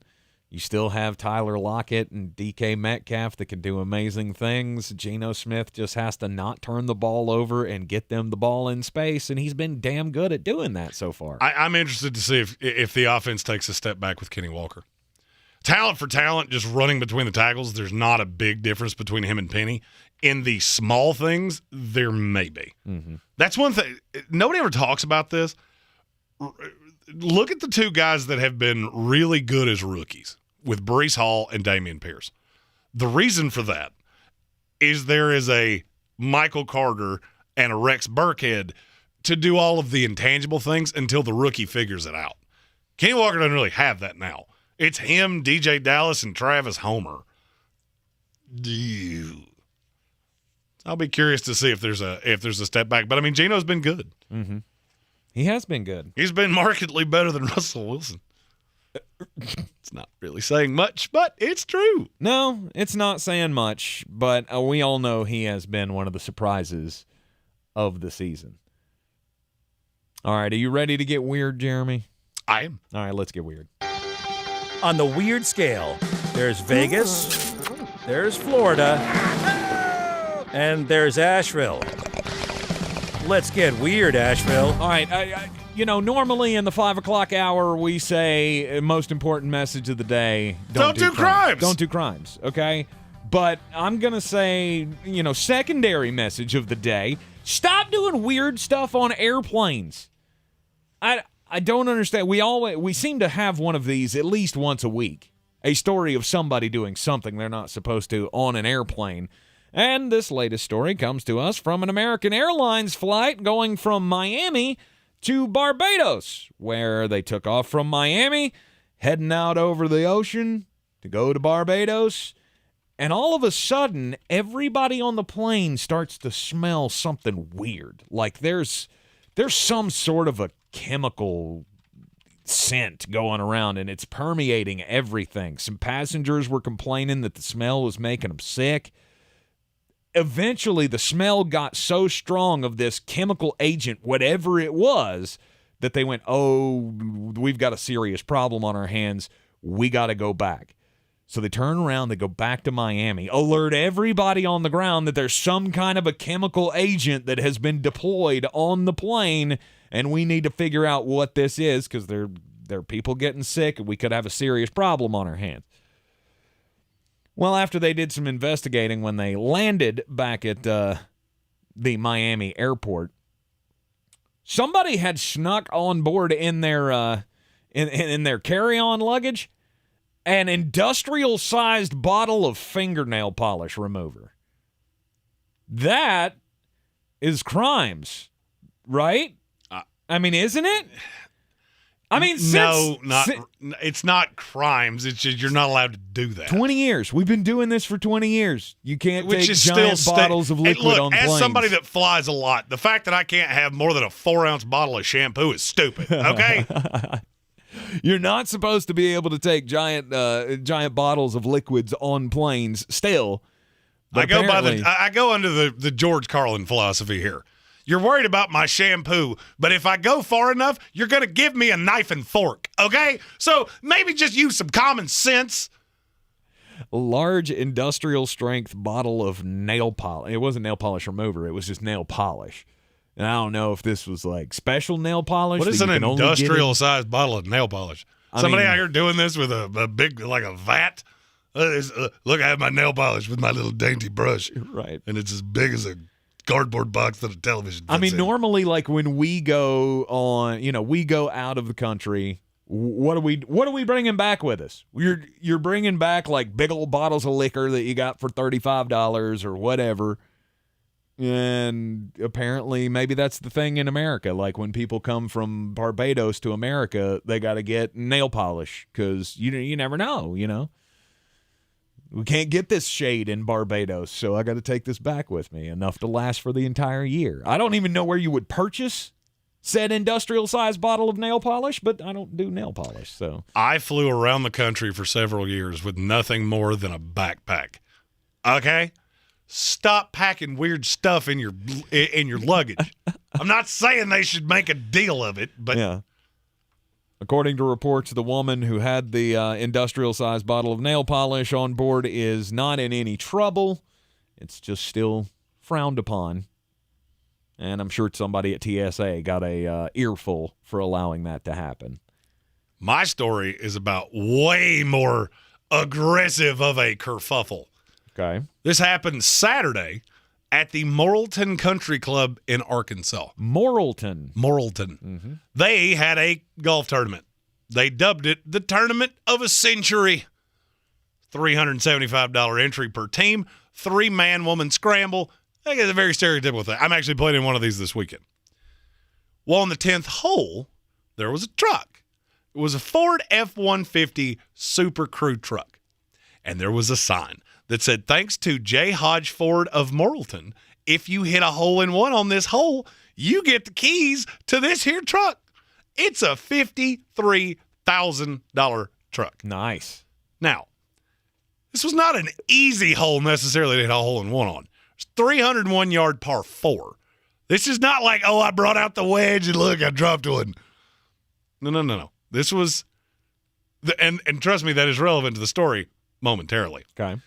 Austin Claggett stepped up to the 10th tee, hit a ball, landed on the green, and kersplush. Dropped it. Nice. So obviously he's thinking, winner of the truck. Truck. Yeah. Truck time. Dub. Right away with my Ford F-150 from J. Hodge Ford. Only one problem. Nobody told J. Hodge Ford they were giving this truck away. Oh. Apparently, they tried to pull an insurance thing for this, which, if you've ever wondered why people give away things like this, because they pull an insurance thing on it, that if somebody, it's an unlikely to be attained reward, so they pay a flat rate. If somebody drops it, then the insurance covers some of the liability. Well, they couldn't get a permit for it, so they told the country club and the purveyors of this tournament, this is a for display use only truck.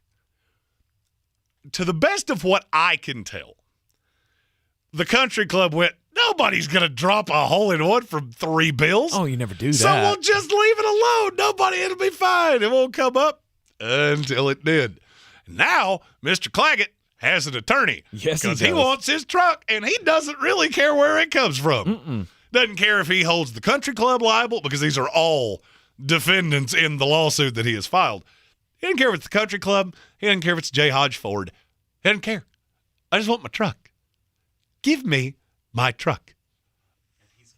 And he's going to get one. Absolutely he is. You can't do that. You can't say, hey, you do something and you're going to get this truck, and then the guy does it and you don't get the truck. It's not how any of this works. And you know what? That's why I deal with Fred Anderson Nissan of Asheville, because I know they would never do anything like that. These are wonderful guys. They just handed me the keys to a 2013 Nissan Rogue and said, we're going to make you enjoy driving. 2023. What'd I say? 2013. That's long ago. Yeah. That's not what it is. No. 2023, brand new. There you go. New body style, all the toys, all the trinkets. And 2 days in, I'm never going back. Yeah. I'm never going back. Jeremy's already decided he's getting a new car at Now some it's just point. a question of what that car is going to be. Because this Rogue is very comfortable, but there's a slew of cars over there that they look quite comfortable. You might as well try them all. I think I'm gonna. That's the plan. I think That's I'm gonna. the plan anyway. And they'll take care of your car. This past weekend, I had to go in my 2017 Rogue that I got from Fred Anderson Nissan of Asheville. Had to go for its first service. I had to go get the oil changed, the tires rotated, and all that. It all comes part of my family plan that I pay monthly for, and all this stuff is covered. They wash the car for free. Your monthly payment of the plan, but they changed the oil, and it was super cool. I've never been to a place where they send you videos of them checking out your car, showing you the brake pads and how well it looks, and here's your exhaust, and you can see there are no cracks, and I thought it was fantastic. Oh, it's greatest experience. One of the greatest perks of buying a car from Fred Anderson Nissan of Asheville. So check them out. Go to 629 Brevard Road. Go to the showroom. They got a lot of cool stuff in there. All you got to know, Jeremy doesn't like anybody. I love these guys. Fantastic to me. Fred Anderson Nissan, they'll give you $250 extra on your trade. Even if you don't buy a car, even if you just sell them your car, they'll do the same thing just because you said you heard about them from us. You are in the Sportsocracy here on ESPN Asheville. This is your Exergen Temporal Scanner weather forecast on ESPN Asheville. Well, pretty good fall cold front clipping the Carolinas tonight, and we're talking some upper 30s in the valley tonight. A blast of true fall into Friday morning. Will be close to or just below freezing with elevation tonight. Sunshine Friday, high 68, low 43. Good start to the weekend, mid-70s Saturday. Some light showers Sunday, high 71 degrees. Monday and Tuesday, early next week, even colder numbers. I'm meteorologist Scott Larimore. That's the latest Weather Channel forecast. This is your time saver traffic on the new ESPN Asheville. Traffic is crawling 26 westbound approaching Hendersonville Road and continuing to the French Broad River. An accident in the stretch at mile marker 44. 26 eastbound crawling between I-40 and the Blue Ridge Parkway. 40 westbound crawling between Patton Cove Road and Porter's Cove Road. Merriman Avenue northbound approaching Edgewood Road. Traffic is stop and go.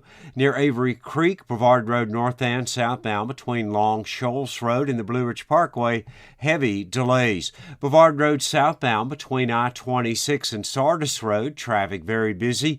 Hendersonville Road northbound in Fletcher approaching Fanning Bridge Road is slow. Again, Hendersonville Road northbound approaching Long Shoals Road delays. Sweeten Creek Road northbound approaching Mills Gap Road very busy. I'm Lee Minfield with your Time Saver Traffic. This report is sponsored by Staples Stores. Staples Print and Marketing Services help small businesses create bold signs to make big impressions. Right now, get $10 off custom printed signs, banners, and posters when you spend $50 or more. Offer ends 12/31. Visit staples.com/thisisyoursign for details. This is your sign to print big at Staples. Get what you want and pay over time when you use your Lowe's Advantage Card. Now through October 26, 2022. Ask for 0% APR with 36 fixed monthly payments on a product installation or appliance purchase of $1,000 or more. Shop for the appliances you want in-store or online. Or go to the store nearest you for installation. Now at Lowe's. Offer subject to credit approval. Minimum monthly payments required. See store Lowe's.com for details. U.S. only. At Simply Safe Home Security, we know in an emergency, the clock is ticking.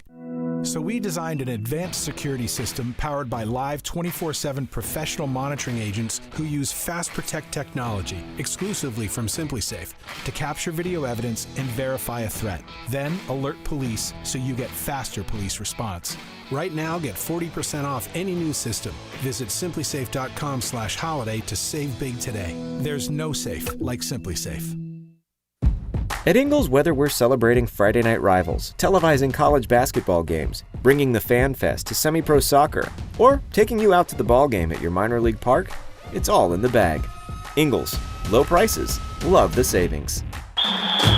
The season we've all been waiting for is here. No, not that one. The season of the Big Orange Tent is underway in Western North Carolina. The area's largest selection of Halloween costumes, decorations, and accessories is at the Big Orange Tent at the Asheville Mall. Halloween Express is your one-stop shop for adult and child costumes, superheroes, horror icons, inflatable suits. You can find it all under the Big Orange Tent at the Asheville Mall. 10 to 8 Monday through Saturday, 12 to 6 on Sundays. Are you ready to tackle your banking needs? Home Trust Bank's team of expert advisors and lenders want to be your teammate. We want to hear your story, learn your aspirations, and assist you with financial needs, and provide options that are tailored to you. With a wide range of personal, mortgage, and commercial services, you will discover all your banking needs under one roof with a local and personalized touch at Home Trust Bank. Score big with Home Trust Bank. Ready for what's next. Member FDIC, Equal Housing Lender. The Sportsocracy. These guys are a f***ing disgrace. Here on a Football Thursday on ESPN Asheville, coming to you live from the Ingles Studio. This is the Sportsocracy. I'm Tank Spencer. He's Jeremy Green. And Devonte Adams facing a misdemeanor assault charge now after, if you didn't see it the other night, after the Kansas City Chiefs game in Kansas City, Devonte Adams coming off the field and he shoves a photographer who has now filed charges. Misdemeanor assault. He could potentially face 6 months and a $1,000 fine, but he's not gonna. I mean, I don't feel like that's gonna ever get to prison time or jail time or whatever. No, this is stupid. When you see the video from the other side, I understand the video that we saw because it happened on ESPN, and you see him come off the field, and it looks like, well, there's a problem, and it's what Mr. Photographer's. It's going to be the problem that he has when this comes to any kind of litigation, because I'm telling you, I know exactly what this happened. Mm-hmm. This has ambulance chaser written all over it, of a man that makes $25 million just shoved me on national television. I'm going to go get my money. No, you're not, because you walked directly in front of him. Mm-hmm. He's walking to the locker room, and you basically you're so oblivious to what's around you that you walked right in front of him. Now I want you to think about something I have not heard one person say yet. You're an NFL receiver. You're wearing a helmet, first of all, so you can only see what's directly in front of you. Mm-hmm. You're walking to the locker room, and then out of nowhere, here comes a little blur of a person that you're not expecting as you're walking into the tunnel right below the fans. What's your first instinct? Oh, you think it's a fan? Is that where you're going? I'm thinking, I don't know who you are, but you're not supposed to be this close to me. Mm-hmm. And I don't know what's about to happen, but it ain't going to happen. I understand where you're coming from on that. But Devonte Adams was he was out of his element. You can't do that. You can't just push random people. You can if they walk directly in front of you. No. I mean, I got news for you. My favorite phrase, FAFO. Do that to me, see what happens. I am 6'5", I weigh 245 pounds, and I'm no little feller. Mm-hmm. I'm no little guy. You walk directly in front of me when I'm not expecting you. I don't know what you're going to do. I'm not thinking you're a photographer, because I'll be honest with you, I asked my photographer friends. So we have a group that we do things with in South Carolina that covers Clemson games. And my number one question was, would one of your photographers ever do that? Good Lord, no. I'm not getting that close to a player. That's what I thought. Mm-hmm.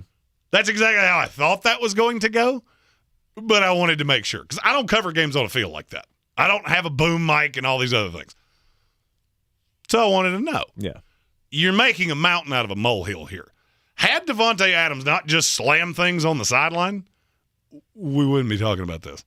Because the video where you see it from behind him, okay, he got in his way. Yeah, the guy ran right in front of him. Yeah, he got in his way. Like, as he's walking, the guy runs in front of him, and Devonte Adams, he did push him to the ground, and he has apologized for it. He takes ownership of it. I give him credit for that, but there's nothing else you can do. We saw what you did. So you gotta own up to it. He's not going to face any serious problem. There's a question, people are wondering, will the league step in and suspend him for a game? Or no, they're not going to do that. No, They'll fine him. And here's the better thing. It'll be $50,000 or something, and he'll have to pay that. And here's the bigger topic to me. And, you can get mad at me. I'm going to go back to the names on the door thing. Stop looking for a payout every time something random happens to you. Have you ever been knocked down? Yeah. I'm referencing you here. Yeah. Have you ever been knocked down and going, now I'm emotional distress damages? And this kid's 24 years old, from what I understand. Mm-hmm. At 24, I'm pretty sure you could have hit me with a car, and I would have bounced right back up. So spare me on the, I have a concussion because no, you don't. You hit the ground. Your head didn't hit anything. Stop ambulance chasing. The man, and I don't remember now who said it, but somebody said this in our YouTube comments to start off with. This could have been easily settled. $25,000 in your favorite charity's name, or in your name to your favorite charity, donezo. Yep. And I guarantee you that was offered. Ryan Zebley, I think, wanted his name in the press. I wasn't going to say it. Congratulations. You got your name in the press. No, if you're going to levy charges against an NFL player, you're probably 80% responsible for what happened. I'm not saying he has no responsibility in the scenario. I'm a media guy. I've worked sidelines at not at an NFL game before, but I've worked sidelines before for the media, and you have your place. And you always hope that you're not going to be part of the scenario. Did I ever tell you the time that I almost killed, he almost killed me, Chris Birdman? Yes. Yeah. You've told that story on the show Yeah, before. in the hallway at the Charlotte Hornets arena, I'm coming around the corner, and Chris is running toward the floor to go warm up, and we both had to do the little dance around each other. Like, that was almost disaster. Like, I almost had, my name end up on some sort of a report, Birdman was supposed to play in tonight's playoff game for the Miami Heat, but some fat dude ran into him in the locker room. Well, and that's the part of that story that's never quite made sense to me, because you were, at that time, you were a hard one to miss. Oh, yeah. This would have been, how clumsy is Chris Birdman Anderson that he ran through somebody that's as big as one of the beer carts? Well, it was a blind corner. He was coming down the tunnel, and I was coming out of the little food area, obviously, and we almost had a meeting of the minds. And 7-foot guy against a 300-pound guy, that's not going to end well for anybody. But would I, if he had hit me and I had hit the wall or something, would I have ever gone and sued him or pressed charge? No. It's my own dumb fault for not looking around the corner or not expecting somebody to be there. We live in a society with a slew of people that have never heard the word no. Right. It's my favorite word in the English language. I say it to people sometimes, but they don't even ask me questions. Yeah. They just look at me inquisitively, and no. I do expect a fine from the league for Devonte Adams. And I'm sure he'll get a $10,000, $15,000 fine. They're just going to make an example out of him, say, hey, don't push anybody on the sidelines. And I'm just going to, another one of those things that I don't think people are thinking about. How many games this year have we seen with some dum-dum that runs on a field with some pink smoke bomb behind him? Maybe these guys are a little more alert to that than they would usually be. Mm-hmm. I used to be a giant guy. But I'm not a giant guy anymore, at least, in the girth area, because PhD weight loss has helped me lose 90-plus pounds since last Thanksgiving. We have been living the healthier life. I've lost all of the weight. Well, not all of the weight. I still have more to lose, but I've been on no program that has given me results like PhD weight loss. This time a year ago, I was up to my highest weight that I had ever been at. I was over 300 pounds in just 10 months on this program. Fully committed. I'm back down to my high school weight. I'm sleeping like a baby. I'm playing golf all the time. active like I used to be. It's all thanks to the planning program of PhD Weight Loss. If your girth is giving you problems, you have too many health problems because you are overweight and you need to find some solution, PhD Weight Loss has it for you. Go to myphdweightloss.com today and find out how you too can have great success on the program. myphdweightloss.com. This is your time saver traffic on the new ESPN Asheville. Traffic is crawling 26 westbound west of Chimney Rock Road to the French Broad River. An accident in this stretch at mile marker 44. 26 eastbound is crawling between 40 and the Blue Ridge Parkway. 40 westbound crawling between Patton Cove Road and Porter's Cove Road. Near Avery Creek, Boulevard Road north and southbound between Long Shoals Road and the Blue Ridge Parkway, traffic is stop and go. Boulevard Road southbound between I-26 and Sardis Road, heavy delays. Hendersonville Road northbound near Fletcher, approaching Fanning Bridge Road, delays. Again, Hendersonville Road northbound slow, approaching Long Shoals Road. Sweden Creek Road north and southbound near Mills Gap Road is slow. Merriman Avenue northbound near Edgewood Road, delays. I'm Lee Minfield with your Time Saver Traffic. This report is paid for by North Carolina Governor's Highway Safety Program. We all share the responsibility to make sure North Carolina roads are safe for everyone. We can reduce the number of people hit or killed by vehicles. Visit watchformenc.org for more safety tips. Paid for by NCDOT. The iHeartRadio Asheville Pro Football Pick'em Challenge is back. Just log on now to ESPNAVL.com to make your picks. Each weekly winner gets a $50 gift card to Asheville Pizza and Brewing and will be a finalist for our grand prize. Log on now, ESPNAVL.com.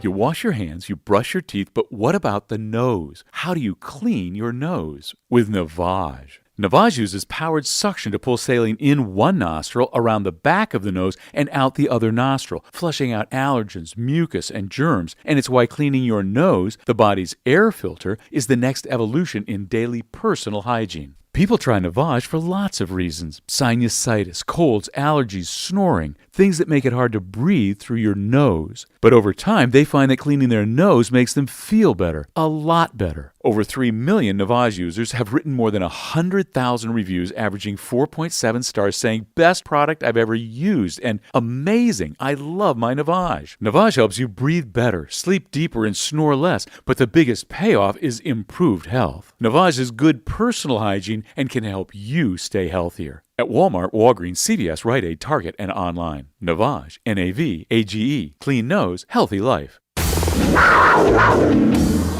This Sunday, the Panthers return to action as they head west to L.A. to take on the Super Bowl champion Los Angeles Rams. Join me and Ish Schroff along with Jordan Gross, Jim Zoki, and Kristen Balboni. Pre-game coverage on the Carolina Panthers radio network starts at 3. Kickoff follows at 4. Panther football, live all season long on News Radio 570 WWNC. Since man created roads, they've been looking for ways to get off-road and vehicles to take them there. That's where Outlaw Off-Road comes in. A premier off-road center for Jeeps, trucks, and SUVs with a complete lineup of off-road and overland services, including maintenance and repair to make your vehicle all that it can be. Check out their location right here in Western North Carolina at 85 Avery Creek Road. Call them today at 828-974-8480 or visit them on the web at theoutlawoffroad.com. Ahoy, matey! At Ingles, our extensive seafood department offers a huge variety. From your local catch to flavors from around the world.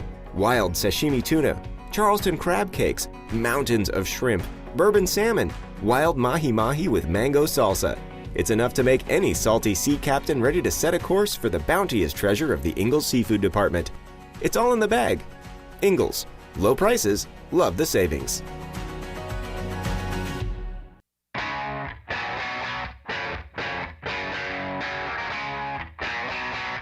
It's the Sportsocracy on ESPN Asheville, 92.9 FM, 880 AM, and 1400. The Sportsocracy heard everywhere on the iHeartRadio app. Threadbare Thursday, and one of my favorite parts of Threadbare Thursday is always Patrick Holt. He's our local foodie in the House of Reprehensibles.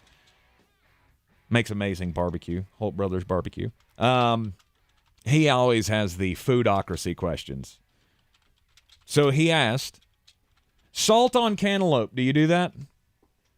And I don't even know why it works. I really don't. Watermelon's the same thing. It's the sweet and the salt together. And I don't like that. I love it. Like chocolate pretzels? No. Not even that is weird.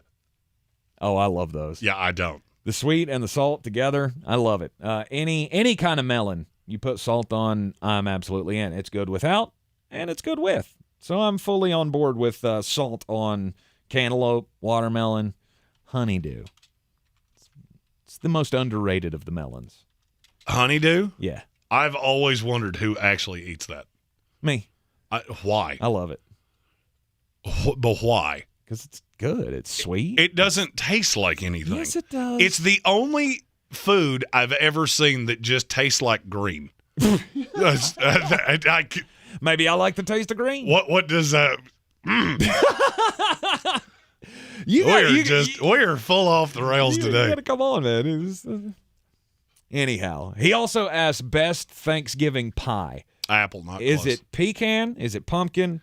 Is it sweet potato or apple? Well, you could tell me it was. You could have a pumpkin pie, or you could have a Goodyear radial, or you could eat a can like a goat. And I would, and pumpkin would still finish third. Really? Oh, that is the great. I don't understand why people eat that. No, you're pumpkin is a decoration. Would you eat your Christmas tree? Because that's what a pumpkin is. If it tastes as good as pumpkin pie, I would absolutely do it. Pumpkin is Halloween's Christmas tree. My ranking there goes pecan 1. I've never had a piece of pecan pie in my Pumpkin life. 2, sweet potato 3, apple 4. Because apple's not a Thanksgiving pie. 100% for me. is an everyday pie. It's a apple pie. If you turn down an apple pie, I don't know what your issue is. I'll never turn it down. It's a seasonal thing. No, that's an everyday pie. Mm-hmm. That's a walking around pie. That's what that is. Right. See, Thanksgiving's supposed to be special. That's why this year for Thanksgiving, I've asked my wife, I would like a sweet potato pie because I can't remember the last time I had a sweet potato pie. And I really want one for Thanksgiving this year. Glad you said that. In my life, I've never had a piece of pecan pie, and I've never had a sweet potato. Oh, pecan and I really don't want those things to change. Pecan pie so good. Any vegetable that I have to put marshmallows and brown sugar on, Seacrest out. But it's so good. Marshmallows are gross. You're in the Sportsocracy here on ESPN. Asheville Daily Draft coming up after the Sports Center update. This is your Exergen Temporal Scanner weather forecast on ESPN Asheville. Well, pretty good fall cold front clipping the Carolinas tonight, and we're talking some upper 30s in the valley tonight. A blast of true fall into Friday morning. Will be close to or just below freezing with elevation tonight. Sunshine Friday, high 68, low 43. Good start to the weekend, mid-70s Saturday. Some light showers Sunday, high 71 degrees. Monday and Tuesday, early next week, even colder numbers. I'm meteorologist Scott Larimore. That's the latest Weather Channel forecast. This is your time saver traffic on the new ESPN Asheville. Traffic is crawling 26 westbound west of Chimney Rock Road to the French Broad River. An accident in this stretch at mile marker 44. 26 eastbound is crawling between I-40 and the Blue Ridge Parkway. 40 westbound crawling between Patton Cove Road and Porter's Cove Road.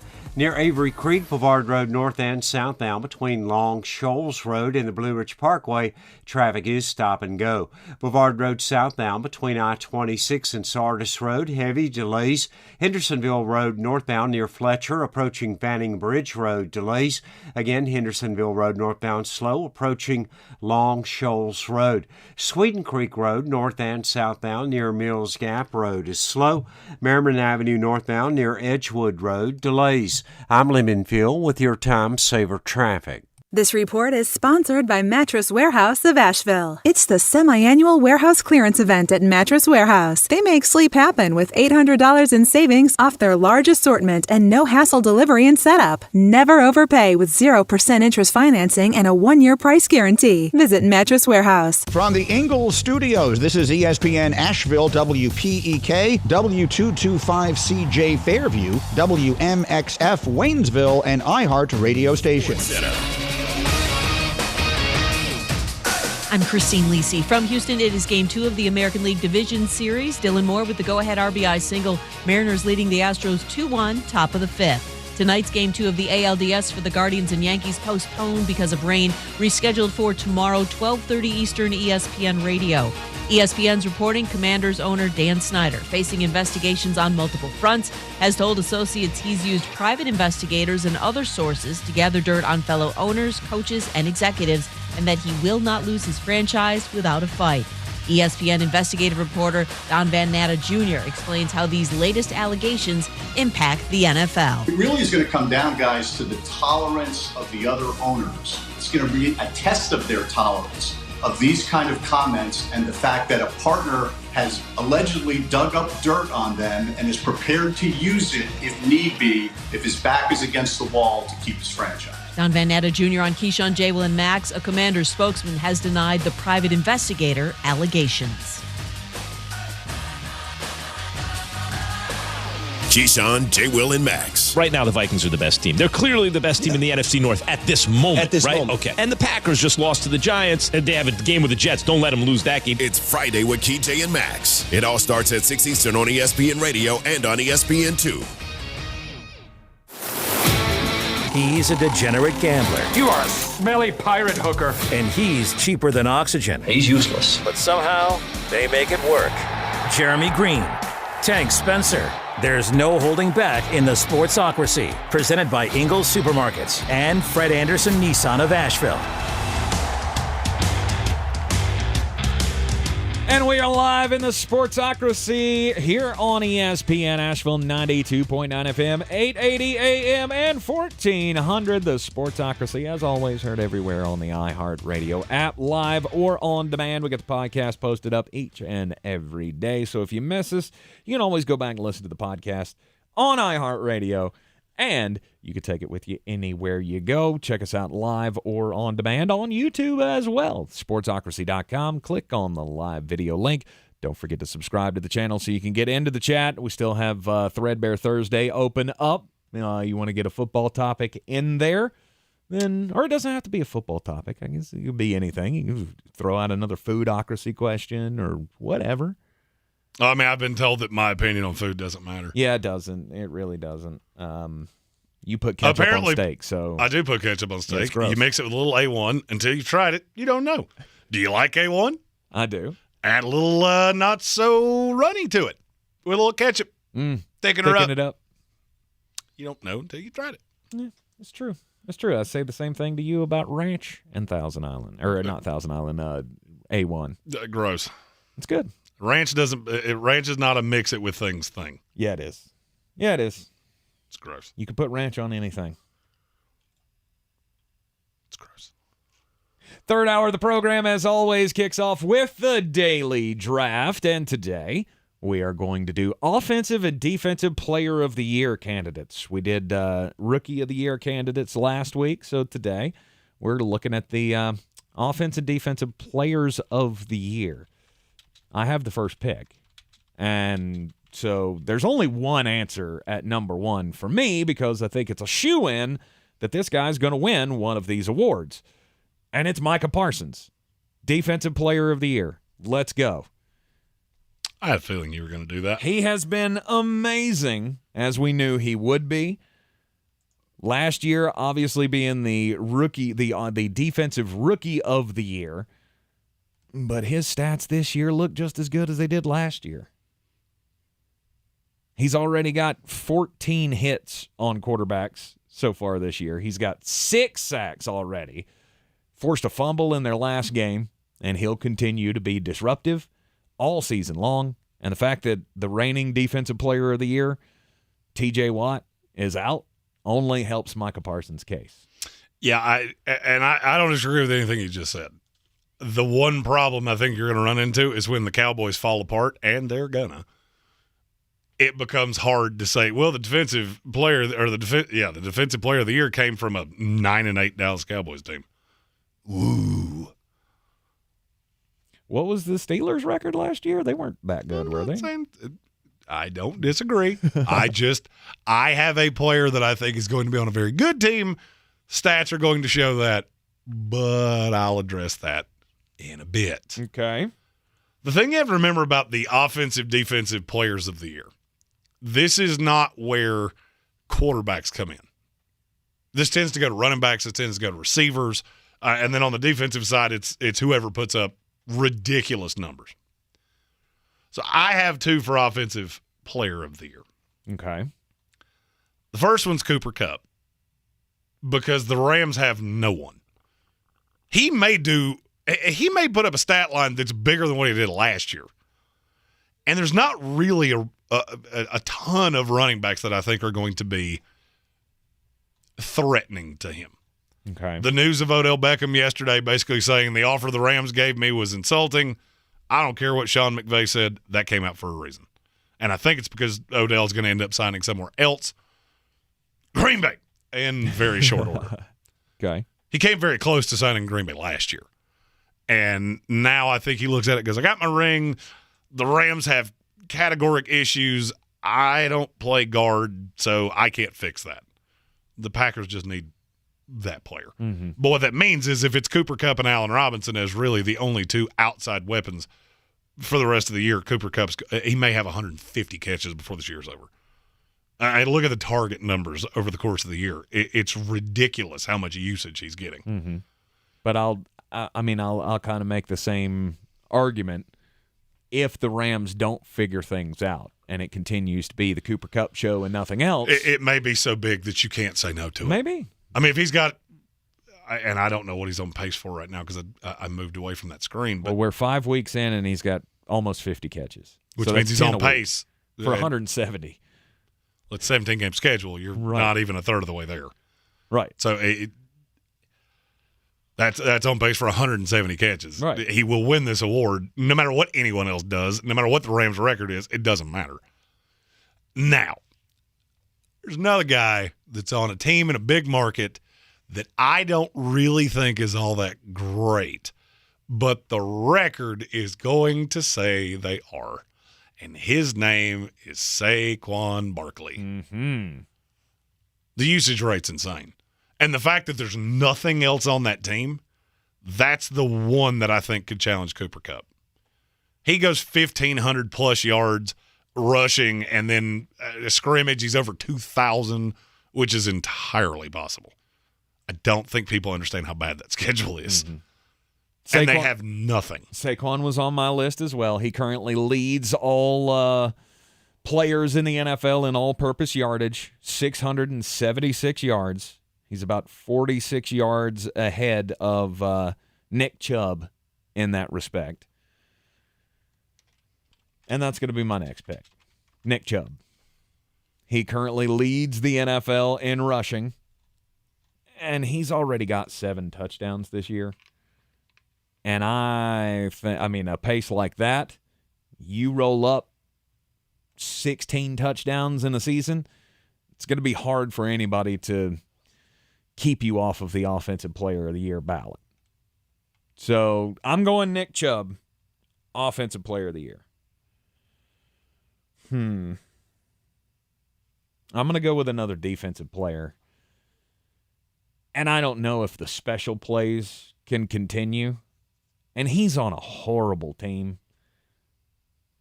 But Minkah Fitzpatrick, it's hard to look at what he's done so far this year and go, he's not going to get any love, because he absolutely should. He's already taken one to the house. He's blocked a kick. I think at the end of the year, he's got a chance to be the standout on that team. T.J. Watt comes back. He continues to make plays in the secondary with the added pass rush in front of him. He might have a chance. I think it's Micah Parsons by a mile. I don't. I think there's going to be a regression to the mean as you look at their schedule. He's a phenomenal player. At some point, somebody has to realize you have to give him the Aaron Donald treatment. You have to double him on every play. And Aaron Donald is as impactful as any defensive player we've ever seen. Mm-hmm. What accompaniment do you think is better? What he has with the Rams or what Micah has with the Dallas Cowboys? It's the Rams. And he has been not completely neutralized, but close. There's nothing else that scares me in Dallas. Mm-hmm. And I think once teams figure that out, you're going to see what that team really is. I can't fault you for it. He's far and away the betting favorite right now. I'm looking, reading tea leaves going, this is really not that hard to figure out. Mm-hmm. I'm going to do something that's a little off the beaten path. You're not taking a kicker. No. Okay, good. Kickers aren't people. I am going to take a weird position, though. Okay. Travis Kelce. He has 7 touchdowns through 5 weeks. Yeah. And the further down this rabbit hole we go, I think the more that's going to happen. Mm-hmm. Because something has happened with the Kansas City Chiefs that we touched on it in the offseason, but it's more so than I even thought. They have so many weapons now that can beat you over the top. You cannot isolate down on Travis Kelce. You can't. Because you're going to have to play too high safety. If you don't, Mahomes is going to burn you. And there are just not many people in the NFL that can defend him one-on-one. And he, better than anybody, finds soft spots in defenses and just lays down. And that's the guy Mahomes trusts. I could see him throwing a stat line that is just out of this world. I mean, he's on pace for 25 touchdowns. Mm-hmm. Now, I can't disagree with you. I mean, he's obviously the hot target. At some point, though, why are you not guarding him? Like so that's the misnomer, though. People, I watch all 22 tape all the time. Every defense they've played fixates on him. It doesn't matter because you have to play 2 safeties over the top. Mm-hmm. I literally can tell the play call before the ball is snapped. Because Mahomes knows I've got Juju that can isolate you underneath. I've got between Sky Moore, Mecole Hardman, the list of other players that can beat you over the top. And you have to worry about Clyde Edwards-Helaire. Not because he's good at football, because he is a great passing down back. That is what he does. And so the way this offense was built, you have to look at Brad Veach and just go, you're good at this. You saw that before anybody else did. And go get your 5 picks for Tyreek Hill. Mm-hmm. I've gone 3 offensive players. I feel like I have to take somebody on the defensive side. I would think it's a good idea. It's just so hard to figure out who that's going to be. I have 2, and there's one that I don't think you're going to take. So I'm going to go Nick Bosa to start with. Okay. I love that San Francisco defense. That team is really, really good. And he, unlike Micah Parsons, you cannot fixate on him. They have so many rotational pieces. The linebackers are really good. They love sending heat from the secondary. He's another one that I actually think he's going to challenge the sack record. Looking at the schedule and looking at how many times he's going to go up against very overmatched tackles, mm-hmm. I think he's going to challenge that record. Okay. I could see it. You said when we started this out that Offensive Player of the Year doesn't normally go to quarterbacks. I can't see that normally go to quarterbacks unless MVP doesn't go to a quarterback. Well, I mean, that's not necessarily true. That's almost invariably how it's voted on. Because it's voted on by almost exclusively the same people. Mm-hmm. And so the MVP goes to a quarterback, and then you give Offensive Player of the Year to the weapon that has the best year. Yeah. I'm not saying it's never happened. It's just not very common. No, it's not. And in the last few years, I mean, last year, Offensive Player of the Year went to Cooper Kupp because of his amazing Triple Crown season. Well-deserving. Derrick Henry got it the year before because he had a crazy year. Michael Thomas set the catch record in 2019, so he got it. But before that, I mean, Patrick Mahomes in 2018, Matt Ryan in 2016, the year that he won the MVP. 2015, Cam Newton, the year he won the MVP. You're not doing this right, I don't feel like, if you don't have Josh Allen on this list. That's not the one I would have taken, but I get it. He's the front runner for MVP. And if the Buffalo Bills continue to be as good as we think that they can be, then he could win them both. He could win the MVP. He could win Offensive Player of the Year. And, yeah, again, I think you're doing it wrong if he's not on the list. So Josh Allen is my next player. And the second player I'm going to take is, I can't believe I'm getting ready to say this name, but it's Jalen Hurts. That's the one I would have gone with. If the Philadelphia Eagles run the table or get close to running the table, I mean, I'm, two losses on the season. You look at their schedule, and that's not out of the realm of possibility. The way this offense is going, the rebound that he has had, Some people would say comeback player of the year. No, that's going to Saquon. We all know it. Jalen Hurts, though, could very well, with the rushing stats that he can put up, along with the arm that has gotten better, the accuracy has gotten better. Again, I think you're doing it wrong if you don't have him on your short list. I get it. Let's see where your head's at. Wasn't where mine was, but I get it. All right, you didn't take the one that I thought you wouldn't take. It's Von Miller. For the same thing you said about Josh Allen, if Von Miller throws up that ridiculous stat line, which is entirely possible.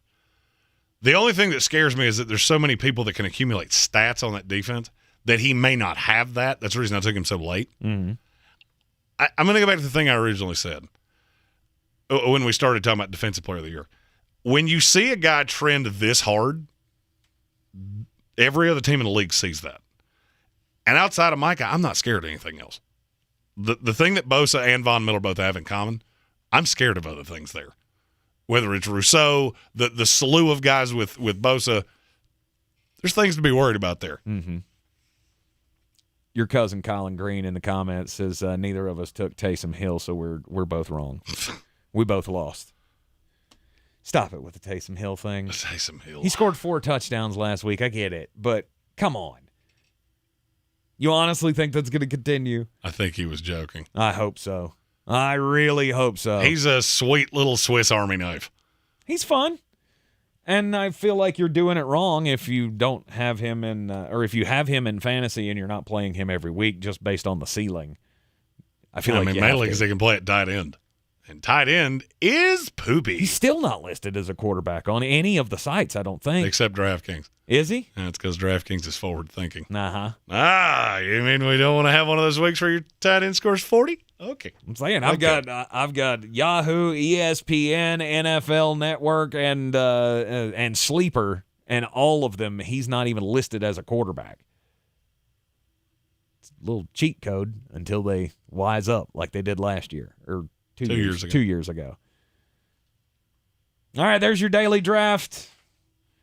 Our classes for offensive/defensive player of the year. I got Micah Parsons, Nick Chubb, Minkah Fitzpatrick, Josh Allen, and Jalen Hurts. Jeremy has gone with Cooper Kupp, Saquon Barkley, Travis Kelce, Nick Bosa, and Von Miller. You are in the Sportsocracy here on ESPN Asheville, and we'll get back to Threadbare Thursday questions. Coming up next, what about challenges in college football? Should there be coach challenges? We'll talk about it up next. This is your time saver traffic on the new ESPN Asheville. Traffic stop and go 240 westbound between Chuns Cove Road and Merriman Avenue. 240 westbound again, stop and go between Bavard Road and I-40. 26 westbound stop and go between Chimney Rock Road and Long Shoals Road due to an accident, mile marker 44. 26 eastbound stop and go between I-40 and Long Shoals Road. 26 eastbound again, slow between Airport Road and Hendersonville Road. 40 westbound near Swannanoa, slow between Patton Cove Road and 240 Charlotte Highway. 40 westbound again, delays between Hendersonville Road and Bavard Road.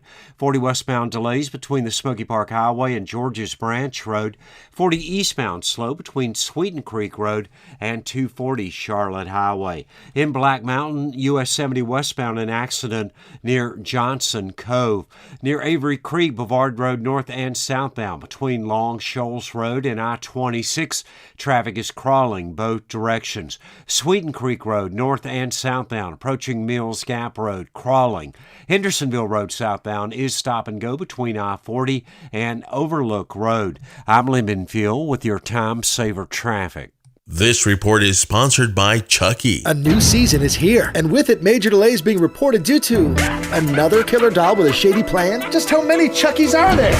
Chucky is here to chuck stuff up, including our freeways. Chucky Season 2, Wednesdays 9/8 Central, only on USA and Sci-Fi. Have you ever felt depressed about work, only to have your dad be like, "Why are you so down?" So you told him you hate your job, and he said, "Well, you better talk yourself out of it." And then you thought, I love to talk. I could host a podcast. And then you went to Spreaker from iHeart and started a podcast and got good at it, then monetized it, then quit your boring job, then told your dad, "Thanks for the advice." And he was like, "Well, that's not what I meant, and I don't understand what a podcast is, but you seem happy, so that's great, kiddo." You ever do that? Well, you could. at Spreaker.com. That's Spreaker. Ask your dad. You actually don't. This is Loyalty Lab Interview 6. Subject, grandmother's loyalty. Margie, what do you do when your grandson misbehaves? Angels don't misbehave. Here we study the most loyal, like you and... Oh, there goes the lamp. Shouldn't have put it there. Shell and the Fuel Rewards program has our members' backs, too. It's super easy to save on every gallon. Loyal, just like how you acted like that wasn't his fault. Someone should clean that up before he gets hurt. Yes! Loyal, just like that. 10 years of FR.com. Terms and conditions apply. You might not have the biggest garage on the block, but with eBay Motors, there's 122 million parts right at your fingertips. Whatever you need, there's something that fits your vehicle. Air filters, tires, seat covers, and more. Get the right parts at the right prices. ebaymotors.com. Let's ride. Are you ready to tackle your banking needs? Home Trust Bank's team of expert advisors and lenders want to be your teammate. We want to hear your story, learn your aspirations, and assist you with financial needs, and provide options that are tailored to you. With a wide range of personal, mortgage, and commercial services, you will discover all your banking needs under one roof with a local and personalized touch at Home Trust Bank. Score big with Home Trust Bank. Ready for what's next. Member FDIC, Equal Housing Lender. The season we've all been waiting for is here. No, not that one. The season of the Big Orange Tent is underway in Western North Carolina. The area's largest selection of Halloween costumes, decorations, and accessories is at the Big Orange Tent at the Asheville Mall. Halloween Express is your one-stop shop for adult and child costumes, superheroes, horror icons, inflatable suits. You can find it all under the Big Orange Tent at the Asheville Mall. 10 to 8 Monday through Saturday, 12 to 6 on Sundays.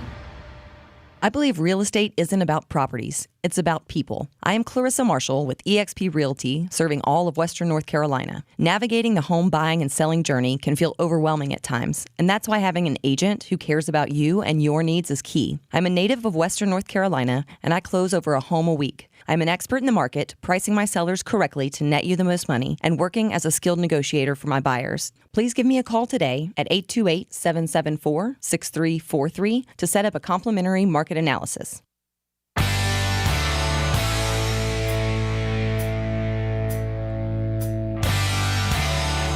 Live from the Ingles Studio on ESPN Asheville, it is the Sportsocracy on a Threadbare Thursday. You want your topics talked about?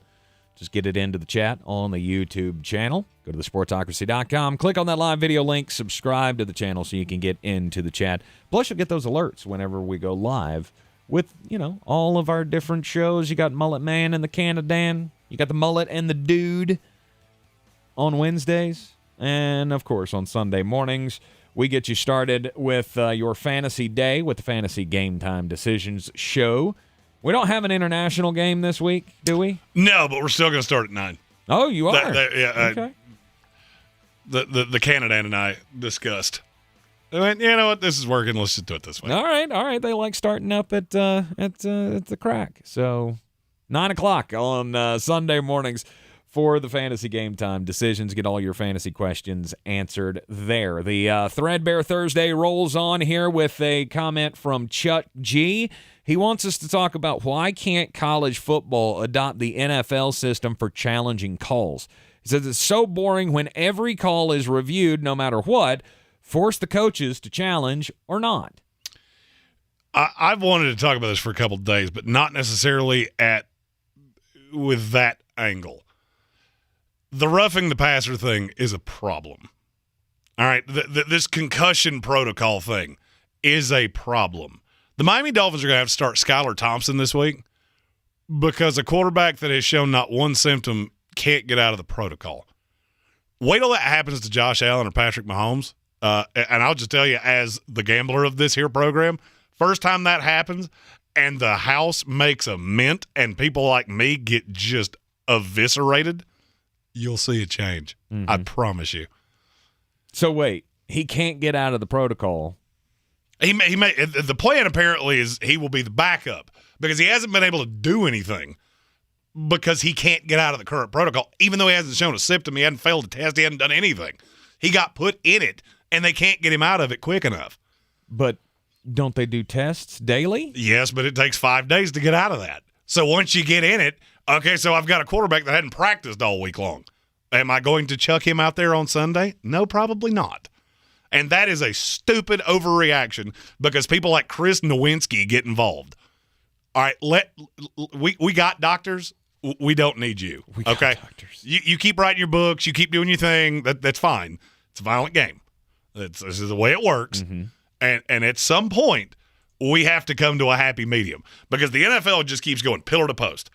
And the reason I said that is to tie it into this roughing the passer thing.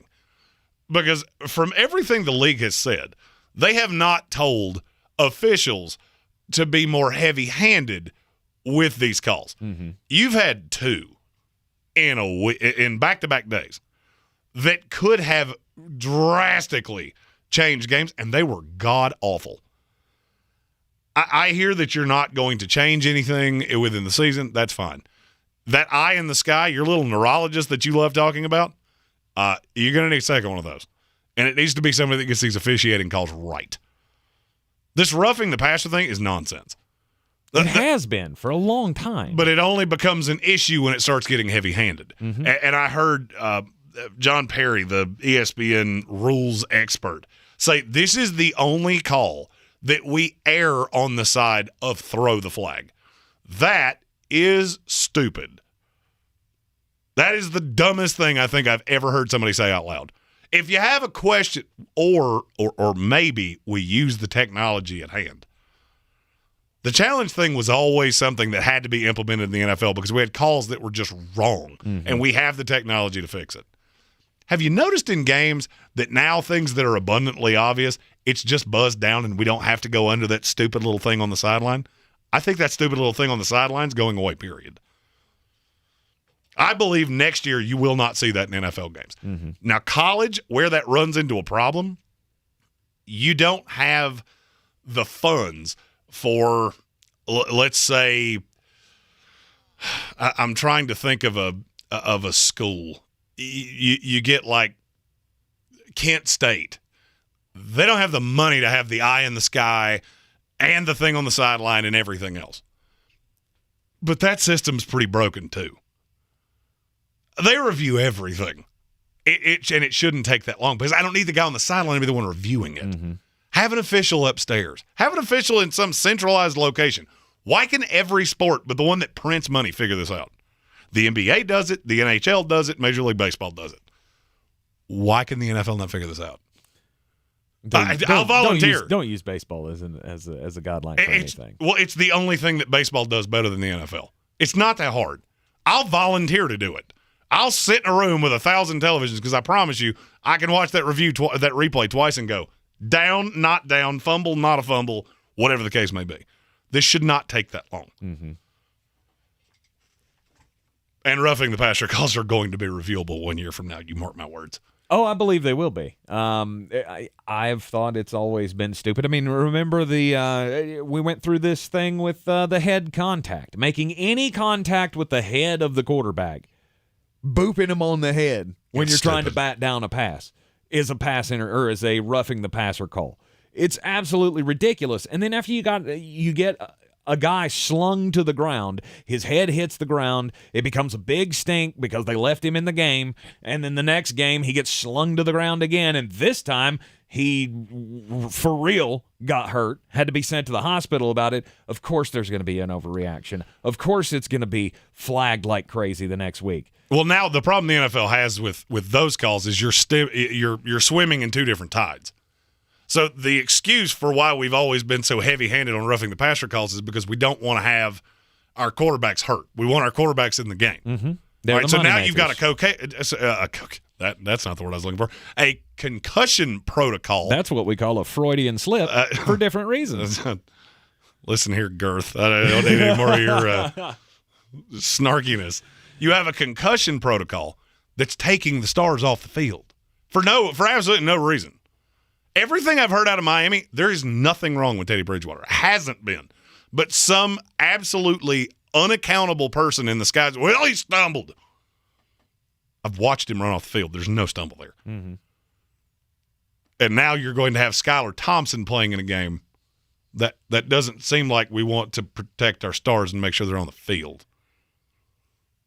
I don't know. I haven't looked into the protocols and whether or not he has been able to pass the tests and all of this. But, I mean, the part of the defense for Tua was when everybody said, oh, my God, we all knew he shouldn't have been playing in that game. One of the arguments was he passed all the tests all week.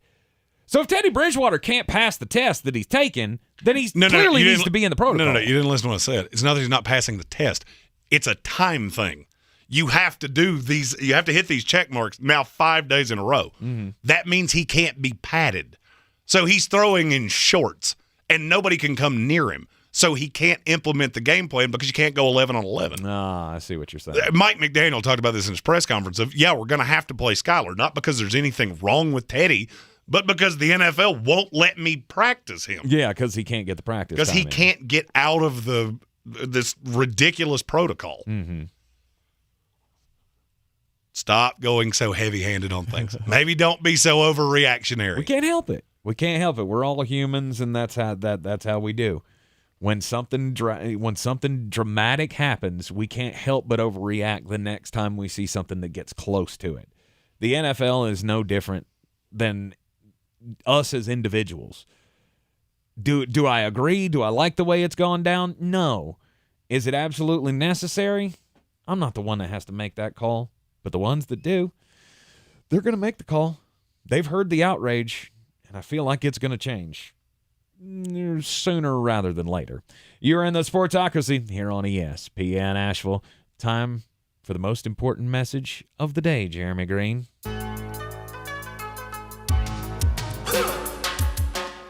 And it's don't do crimes. Jeremy, what kind of tomfoolery do you have for us today? Mine comes from former NBA guard Ben Gordon. He's had an aggressive week. The 39-year-old was arrested Tuesday after allegedly hitting his 10-year-old son at LaGuardia Airport. Okay. That was Monday. He was arrested on Tuesday. Okay. So he's arrested, all the things. He bails out. They immediately arrested him again for an outstanding warrant because he broke somebody's cell phone in 2020. Ooh. He's been arrested 3 times in 5 days. Ben Gordon, above all else, don't do crimes. If you don't know, Ben Gordon has a weird story. If you look at his life since he got out of the NBA, he has had a lot of problems. I didn't know that. Mm-hmm. I saw this story come across. So the reason I told this is while we were off during the 2 days that the Braves had us preempted, I saw the story where he had gotten arrested for striking his child. They were apparently boarding a plane. He punched the kid in the face. Somebody saw it. Jeez. Kid had to go to the hospital. Don't punch your kids. Well, I saw that, and then I had a moment because it said Ben Gordon arrested, but for something completely different. I went, well, did I imagine that? Or, oh, no, you just keep doing this. And then he comes out, when he was released ROR for the outstanding warrant, and then he smiles at the press like, just stop being such a schmuck. Just go somewhere. Yeah. Don't do crimes. Don't do crimes. It is the Sportsocracy here on ESPN Asheville, 92.9 FM, 880 AM, and 1400. We've got Thursday night football coming up tonight. Kind of. I mean, it is Thursday night. Yeah. This is a football game, technically. Yes. Jeremy going to be much more interested in his West Virginia Mountaineers, the Thursday night special of the 2022 NCAA season. We are Mr. Thursday Night Special. Than the Washington Commanders and the Chicago Bears, but we'll discuss the game coming up next. This is your Exergen Temporal Scanner weather forecast on ESPN Asheville. Cold front clipping the Carolinas tonight, and we're talking some upper 30s in the valley tonight. A blast of true fall into Friday morning. Will be close to or just below freezing with elevation tonight. Sunshine Friday, high 68, low 43. Good start to the weekend, mid-70s Saturday. Some light showers Sunday, high 71 degrees. Monday and Tuesday, early next week, even colder numbers. I'm meteorologist Scott Larimore. That's the latest Weather Channel forecast. This is your time saver traffic on the new ESPN Asheville. Traffic crawling, 240 westbound between Chuns Cove Road and Merriman Avenue. 240 westbound again, crawling between US 1923 Business Exit 2 and I-40. 26 eastbound crawling between I-40 and Long Shoals Road. Again, 26 eastbound slow between Airport Road and Hendersonville Road. 26 on the westbound side is stop and go approaching Hendersonville Road and continuing to the French Broad River. 40 westbound slow between Patton Cove Road and 240 Charlotte Highway. 40 westbound slow between Hendersonville Road and Bavard Road. 40 westbound delays between the Smoky Park Highway and George's Branch Road. 40 eastbound slow between Sweeten Creek Road and 240 Charlotte Highway. On Bavard Road near Avery Creek, traffic is crawling north and southbound between Long Shoals Road This and report I-26. is sponsored by Dell Technologies. Dell Technologies provides growing businesses with tools to do incredible things because we believe there's an innovator in all of us. For advice on smart PCs powered by Intel V Pro that's built for business, call a Dell Technologies advisor at 877-ASK-DELL. It's midterm season. MSNBC has the in-depth coverage and analysis to give you a greater understanding of the races, the results, and what it all means for the future of our country. Watch coverage of the 2022 midterms on MSNBC. Finding great candidates to hire can be like, well, trying to find a needle in a haystack, but not with ZipRecruiter. Its powerful technology actively finds and invites qualified candidates to apply to your job. So while other companies might deliver a lot of hay, ZipRecruiter finds you the needle in the haystack. See why 4 out of 5 employers who post a job on ZipRecruiter get a quality candidate within the first day. Try ZipRecruiter for free at ZipRecruiter.com/free. That's ZipRecruiter.com/free. Since man created roads, they've been looking for ways to get off-road and vehicles to take them there. That's where Outlaw Off-Road comes in. A premier off-road center for Jeeps, trucks, and SUVs with a complete lineup of off-road and overland services, including maintenance and repair to make your vehicle all that it can be. Check out their location right here in Western North Carolina at 85 Avery Creek Road. Call them today at 828-974-8480 or visit them on the web at theoutlawoffroad.com.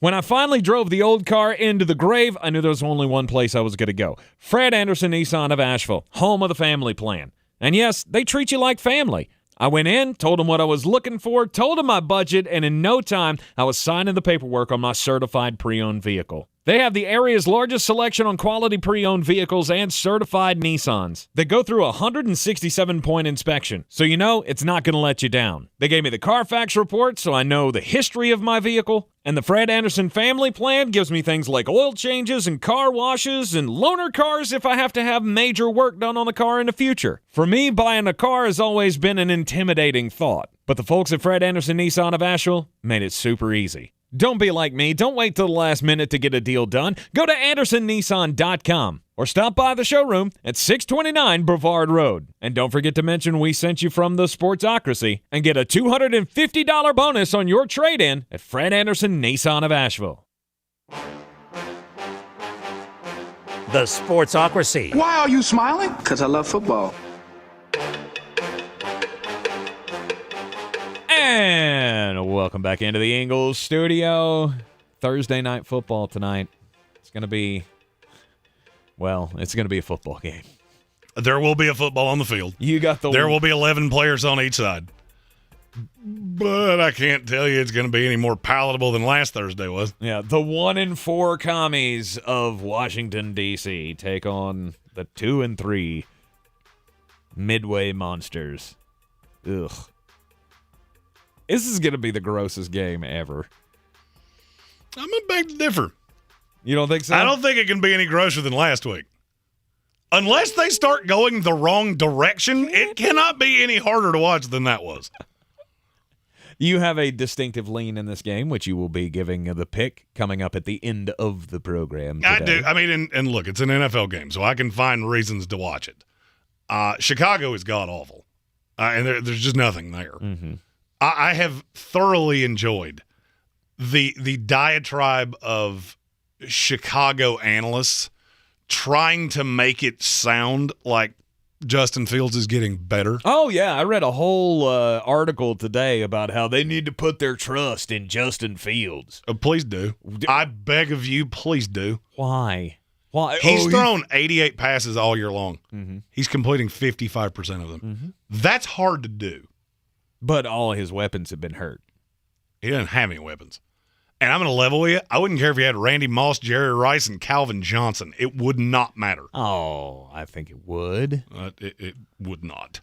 He is a terrible, terrible NFL quarterback. Mm-hmm. Markedly worse than I thought when I said I would have run away from him like he was on fire when they drafted him. Career high passing yards at 208 last week. They need to put the ball in his hands more. You did it against do you remember what Jalen Hurts did to this team? Not a great passer of the football. Do you remember that? Refresh my memory. It was a whole mess on Monday Night Football a few weeks ago. Made them look horrid. Woo. This team's bad. I mean, I have never said this in my life, and I hope I never say it again about another NFL football team. You should be running the veer. That's how bad this offense is. Mm-hmm. He will set historic records in the Super Bowl era if he plays all 17 games. And I could see a path tonight that he doesn't break $120. I think this game will look like it fell straight out of 1974. Washington's first start for Brian Robinson, first of all, good on you, B-Rob. Just got shot a few weeks ago, and now you're starting an NFL football game. That's a tremendous story. It's a great story, but I don't have to like it completely. Because I didn't think I thought Ron Rivera would be smarter than this, but he's not. Because he's talking again about Antonio Gibson returning kicks. And it's like, stop it with that. Stop it with that. I mean, it's going to happen. Of course it's going to happen because Ron Rivera's an idiot. He's not a good coach. No. Just overall, he's not a good coach. No. And look, I see something coming. If Washington were to somehow lose this game, I'd be shocked if he made it out of tomorrow. You've got the bump in the week because you're playing on Thursday. I would be shocked if he made it out of tomorrow. He won't. Now, not if they lose. I mean, if they lose, if Chicago is somehow able to win, it will look strikingly similar to last week's game, where neither team can get going offensively. There might be a touchdown scored between the two teams. And say I don't see this game the same way you do. You think the commies are going to come out and put on a show? It irks the sin out of me that you call them the commies. I don't know why. Commandos makes way more sense. Just throwing that out there. Yeah, I see this being just a devastation. Mm-hmm. You have a team in Chicago with a young head coach, a lot of young players, on a very short week on the road. These are games that scream you're going to get beat 34-3 to me. I've seen this happen too many times in the era of us playing Thursday night football, and I'm not telling you Washington's good. They're not. No. But they're much more vet than Chicago is. And they have an actual competent offense that looks like it didn't come out of 1955. Mm-hmm. Bill Buttigieg in our YouTube comments said, unlike some of these other guys, Justin Fields can at least run, but he can't throw cold water in a dog bowl. That's my Good for you. That's my new favorite way of hearing that said. I may have to adopt that one. I love that. I get it. Chicago's awful, but they have somehow been able to make games interesting pretty much all year long. So, all right. So elaborate on what do you mean they've made games interesting? They got smoked by Minnesota until the last 6 minutes. Okay, that's fine. They got absolutely but they made it interesting in the end, by the did they not? No, I mean, you got over the 50-yard line. I'll be honest with you. I don't believe Chicago's going to score until I see a pigskin cross a goal line. Right. I don't care if they're on the 2. You could let me live bet will the Chicago Bears score right here. I don't care if they're on the 5-foot line. Nope. No, they are not. Okay. I mean, you say they made things interesting. So you played the 49ers in a hurricane. Mm-hmm. Take that out. Can't. It's a win. It was in a monsoon. Yeah, you can 100% take it out. They got just demolished by the Packers. Mm-hmm. It was never really in all that much doubt with the Giants. There's never really in all that much doubt with the Vikings. I mean, yeah, they let them come back late. Woo. You run the ball fine, your defense is a joke, and your offense is pathetic. Mm-hmm. There's just nothing to this team. And this is one of those things, much like I say with the Dallas Cowboys. Give me 17 games. I promise you it will bear out my way. Okay. True or false, the Washington Commanders have been one of the most disappointing teams this year. That is a fact. And why would it shock you that on Thursday Night Football they come out and lay an egg against the Chicago Bears? Because of these two teams, one of them has a veteran coach that knows how to prepare his guys on a short week. One of them has a first-year head coach that I'm not actually sure understands how this game's played. Mm-hmm. Now, he was put in a horrible situation because you have a young offensive line, you have a young quarterback that can't throw, and you have no weapons. But this week you're getting N'Keal Harry back. Woo! I just don't care. And you talk about the Commanders. All right, let's really analyze this disappointing team, shall we? Yep. They beat a Jaguars team that we have said is better than we thought they would be. Mm-hmm. You lost on the road to the Lions, Mm-hmm. who are better offensively than we thought. You lost to the Eagles, that are one of the best teams in football, the Cowboys that are 4-1 with a backup quarterback, and the Titans, who are leading their division. That sounds a lot different than I got smoked by the Giants. But the Giants are 4-1. And by the way, they haven't really been smoked in any of these games. They've been in practically all of them. Mm-hmm. This is one of those times that when we did power rankings, I said there is a chasm between the bottom of this league and that next tier. To me, Washington is in that next tier. Chicago is in that dog water. Why does anybody pay U.S. dollars to watch this tier? Mm-hmm. And I can't wait to see Justin Fields on a national stage so I can go, hey, you remember that thing I said when he was drafted? He's worse than I thought he was. Right. I'm not pulling for the Chicago Bears in this. I feel like there have been so many surprises in this season. I can't count anything else. I can't count anything out. And I want to address that. Stephen Town in the comments said, shouldn't they get more credit for winning in a monsoon? The 49ers played in it too. One of them plans on throwing a forward pass. Their offense was like predicated on that. Uh-huh. You could actually let the air out of a football, and I'm not talking Tom Brady style. I mean, flatten it. It would not change squirt for the Chicago Bears. Nothing. I don't understand why teams don't line up 9 in the box and just go, throw it. We're not even covering the third one. We don't care. We know you cannot hit him. And eventually a team will do that. Might be tonight. Maybe tonight. Maybe tonight. May not be. I wish I could see. You remember that old quarterback challenge that I talk about all the time, where they had the targets? They put them on golf carts, and one would go one direction, and then another would come another direction. Mm-hmm. Justin Fields might actually. Not only would he not hit the board, he might not keep it in the building. He might have just thrown it across the street, like hit a pedestrian or a car. Like, oh, I barely missed it, Coach. I'm getting more accurate. Yikes. Oh, he's so dreadfully bad. Mm-hmm. I have no disagreements. No disagreements. But I don't know. Maybe it's a personal vendetta that I now have with Ron Rivera because he's ruining Antonio Gibson for me.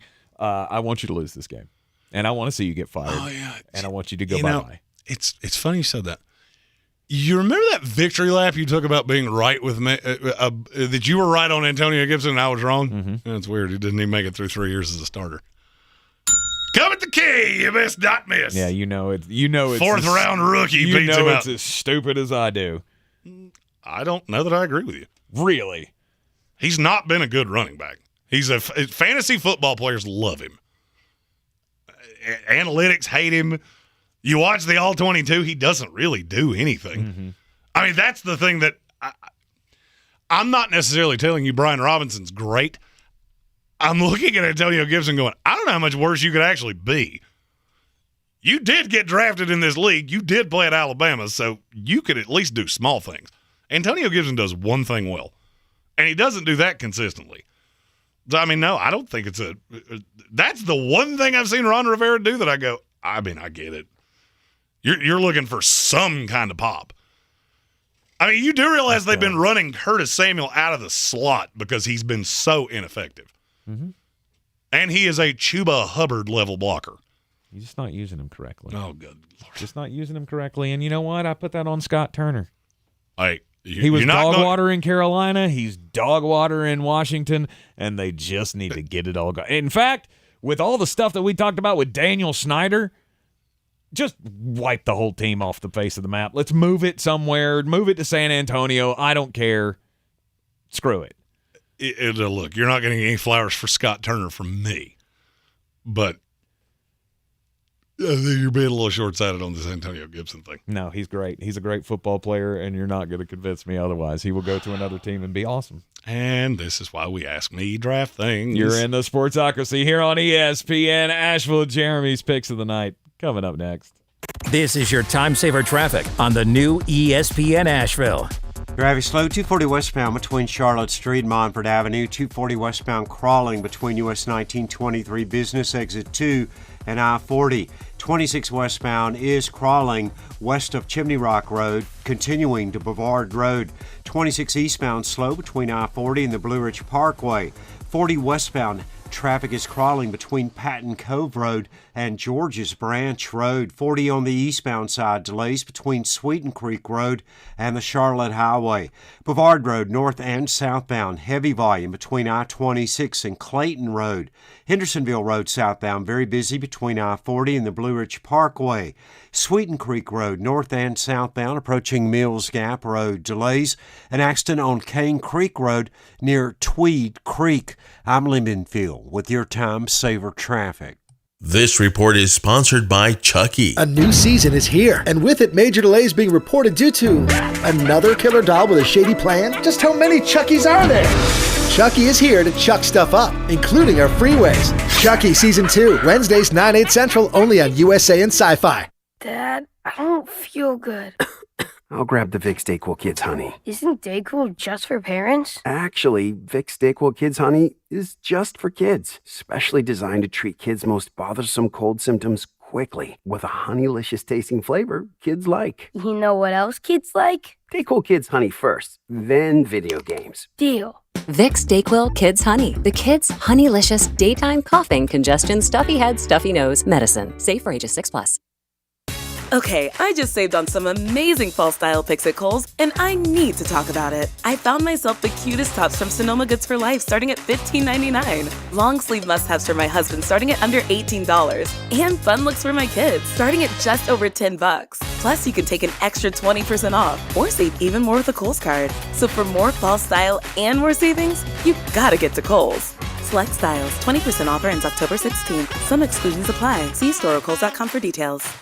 If cleanliness is next to godliness, look around the car right now. Is that very godly? Look, life comes at you fast, but so does WBNC Auto Detailing. They have the tools to make your interior look like it's coming off the showroom floor. You don't believe me? Check them out on Instagram. All that filth and years of stains disappear. WBNC Auto Detailing does full interior and exterior details with paint correction, and they do wax and ceramic coatings. Call WBNC Auto Detailing at 455-3700. Premium care with a Southern hospitality touch. At Ingles, whether we're celebrating Friday night rivals, televising college basketball games, bringing the Fan Fest to semi-pro soccer, or taking you out to the ball game at your minor league park, it's all in the bag. Ingles, low prices, love the savings. I believe real estate isn't about properties. It's about people. I am Clarissa Marshall with eXp Realty, serving all of Western North Carolina. Navigating the home buying and selling journey can feel overwhelming at times, and that's why having an agent who cares about you and your needs is key. I'm a native of Western North Carolina, and I close over a home a week. I'm an expert in the market, pricing my sellers correctly to net you the most money, and working as a skilled negotiator for my buyers. Please give me a call today at 828-774-6343 to set up a complimentary market analysis. The season we've all been waiting for is here. No, not that one. The season of the Big Orange Tent is underway in Western North Carolina. The area's largest selection of Halloween costumes, decorations, and accessories is at the Big Orange Tent at the Asheville Mall. Halloween Express is your one-stop shop for adult and child costumes, superheroes, horror icons, inflatable suits. You can find it all under the Big Orange Tent at the Asheville Mall. 10 to 8 Monday through Saturday, 12 to 6 on Sundays. Coffee still closes only. Get them the money. Then when you get the money, you get the power. That watch costs more than your car. Then when you get the power, then you get the woman. Thursday night football. Are you excited? Because you shouldn't be, because this is disgusting. The Chicago Bears take on the Washington Commanders, who are a 1-point favorite. Over-under's 38. And this is not a high school game. The under part of this is easy because I don't think Chicago is going to contribute very much in the way of the scoring column. I do think it might be a little bit of a trap because I very much envision Washington just dog-walking them, which I'll give you the Commanders minus the 1. I'll give you under the 38. There's 2 props that I really like that could make this game at least worth watching. First touchdown scorer. In a game where your starting running back got shot 6 weeks ago, Brian Robinson's plus 800. I don't see a way that they don't force feed him into being the first one into the end zone. So I feel like that's an easy 8 times your money. Carson Wentz, passing yards, 221.5. He might do that in a half. This Chicago defense is not good. So to recap, I'm going Commanders minus the 1, under the 38. Brian Robinson plus 800 first touchdown scorer, over 221.5 passing yards, but that's not the game I'm really excited about tonight. Country roads, take me home to the place I belong. My West Virginia Mountaineers host the Baylor Bears, and we're a 3-point dog. You know I love a home dog, and you know I love my Mountaineers. I don't really have a good reason to give you this, but I'm taking West Virginia plus the 3. I think they went out right. Baylor has not been great on the road. Remember the BYU game. They went in there and looked like they just met each other about 15 minutes ago. Neil Brown needs this game or it's going to get real loud. Mountaineers plus the 3. Really? I don't think Baylor offensively is very good. They're horribly inconsistent. They're not great offensively, but it's the defense. It's the defense that continues to make plays. And granted, yes, they did lose to BYU, but I think there's a big difference between BYU and West Virginia. And see, here's the thing. Offensively, I don't. Okay. I think you're going to try to win. I will compare the 2 games that you get tonight. Baylor is Chicago with a much better defense. But you get into this spread, and this is a kooky system, and the way that Baylor – there's just something about this matchup that feels like one of those that West Virginia is going to steal. Maybe a bit in my heart. Maybe.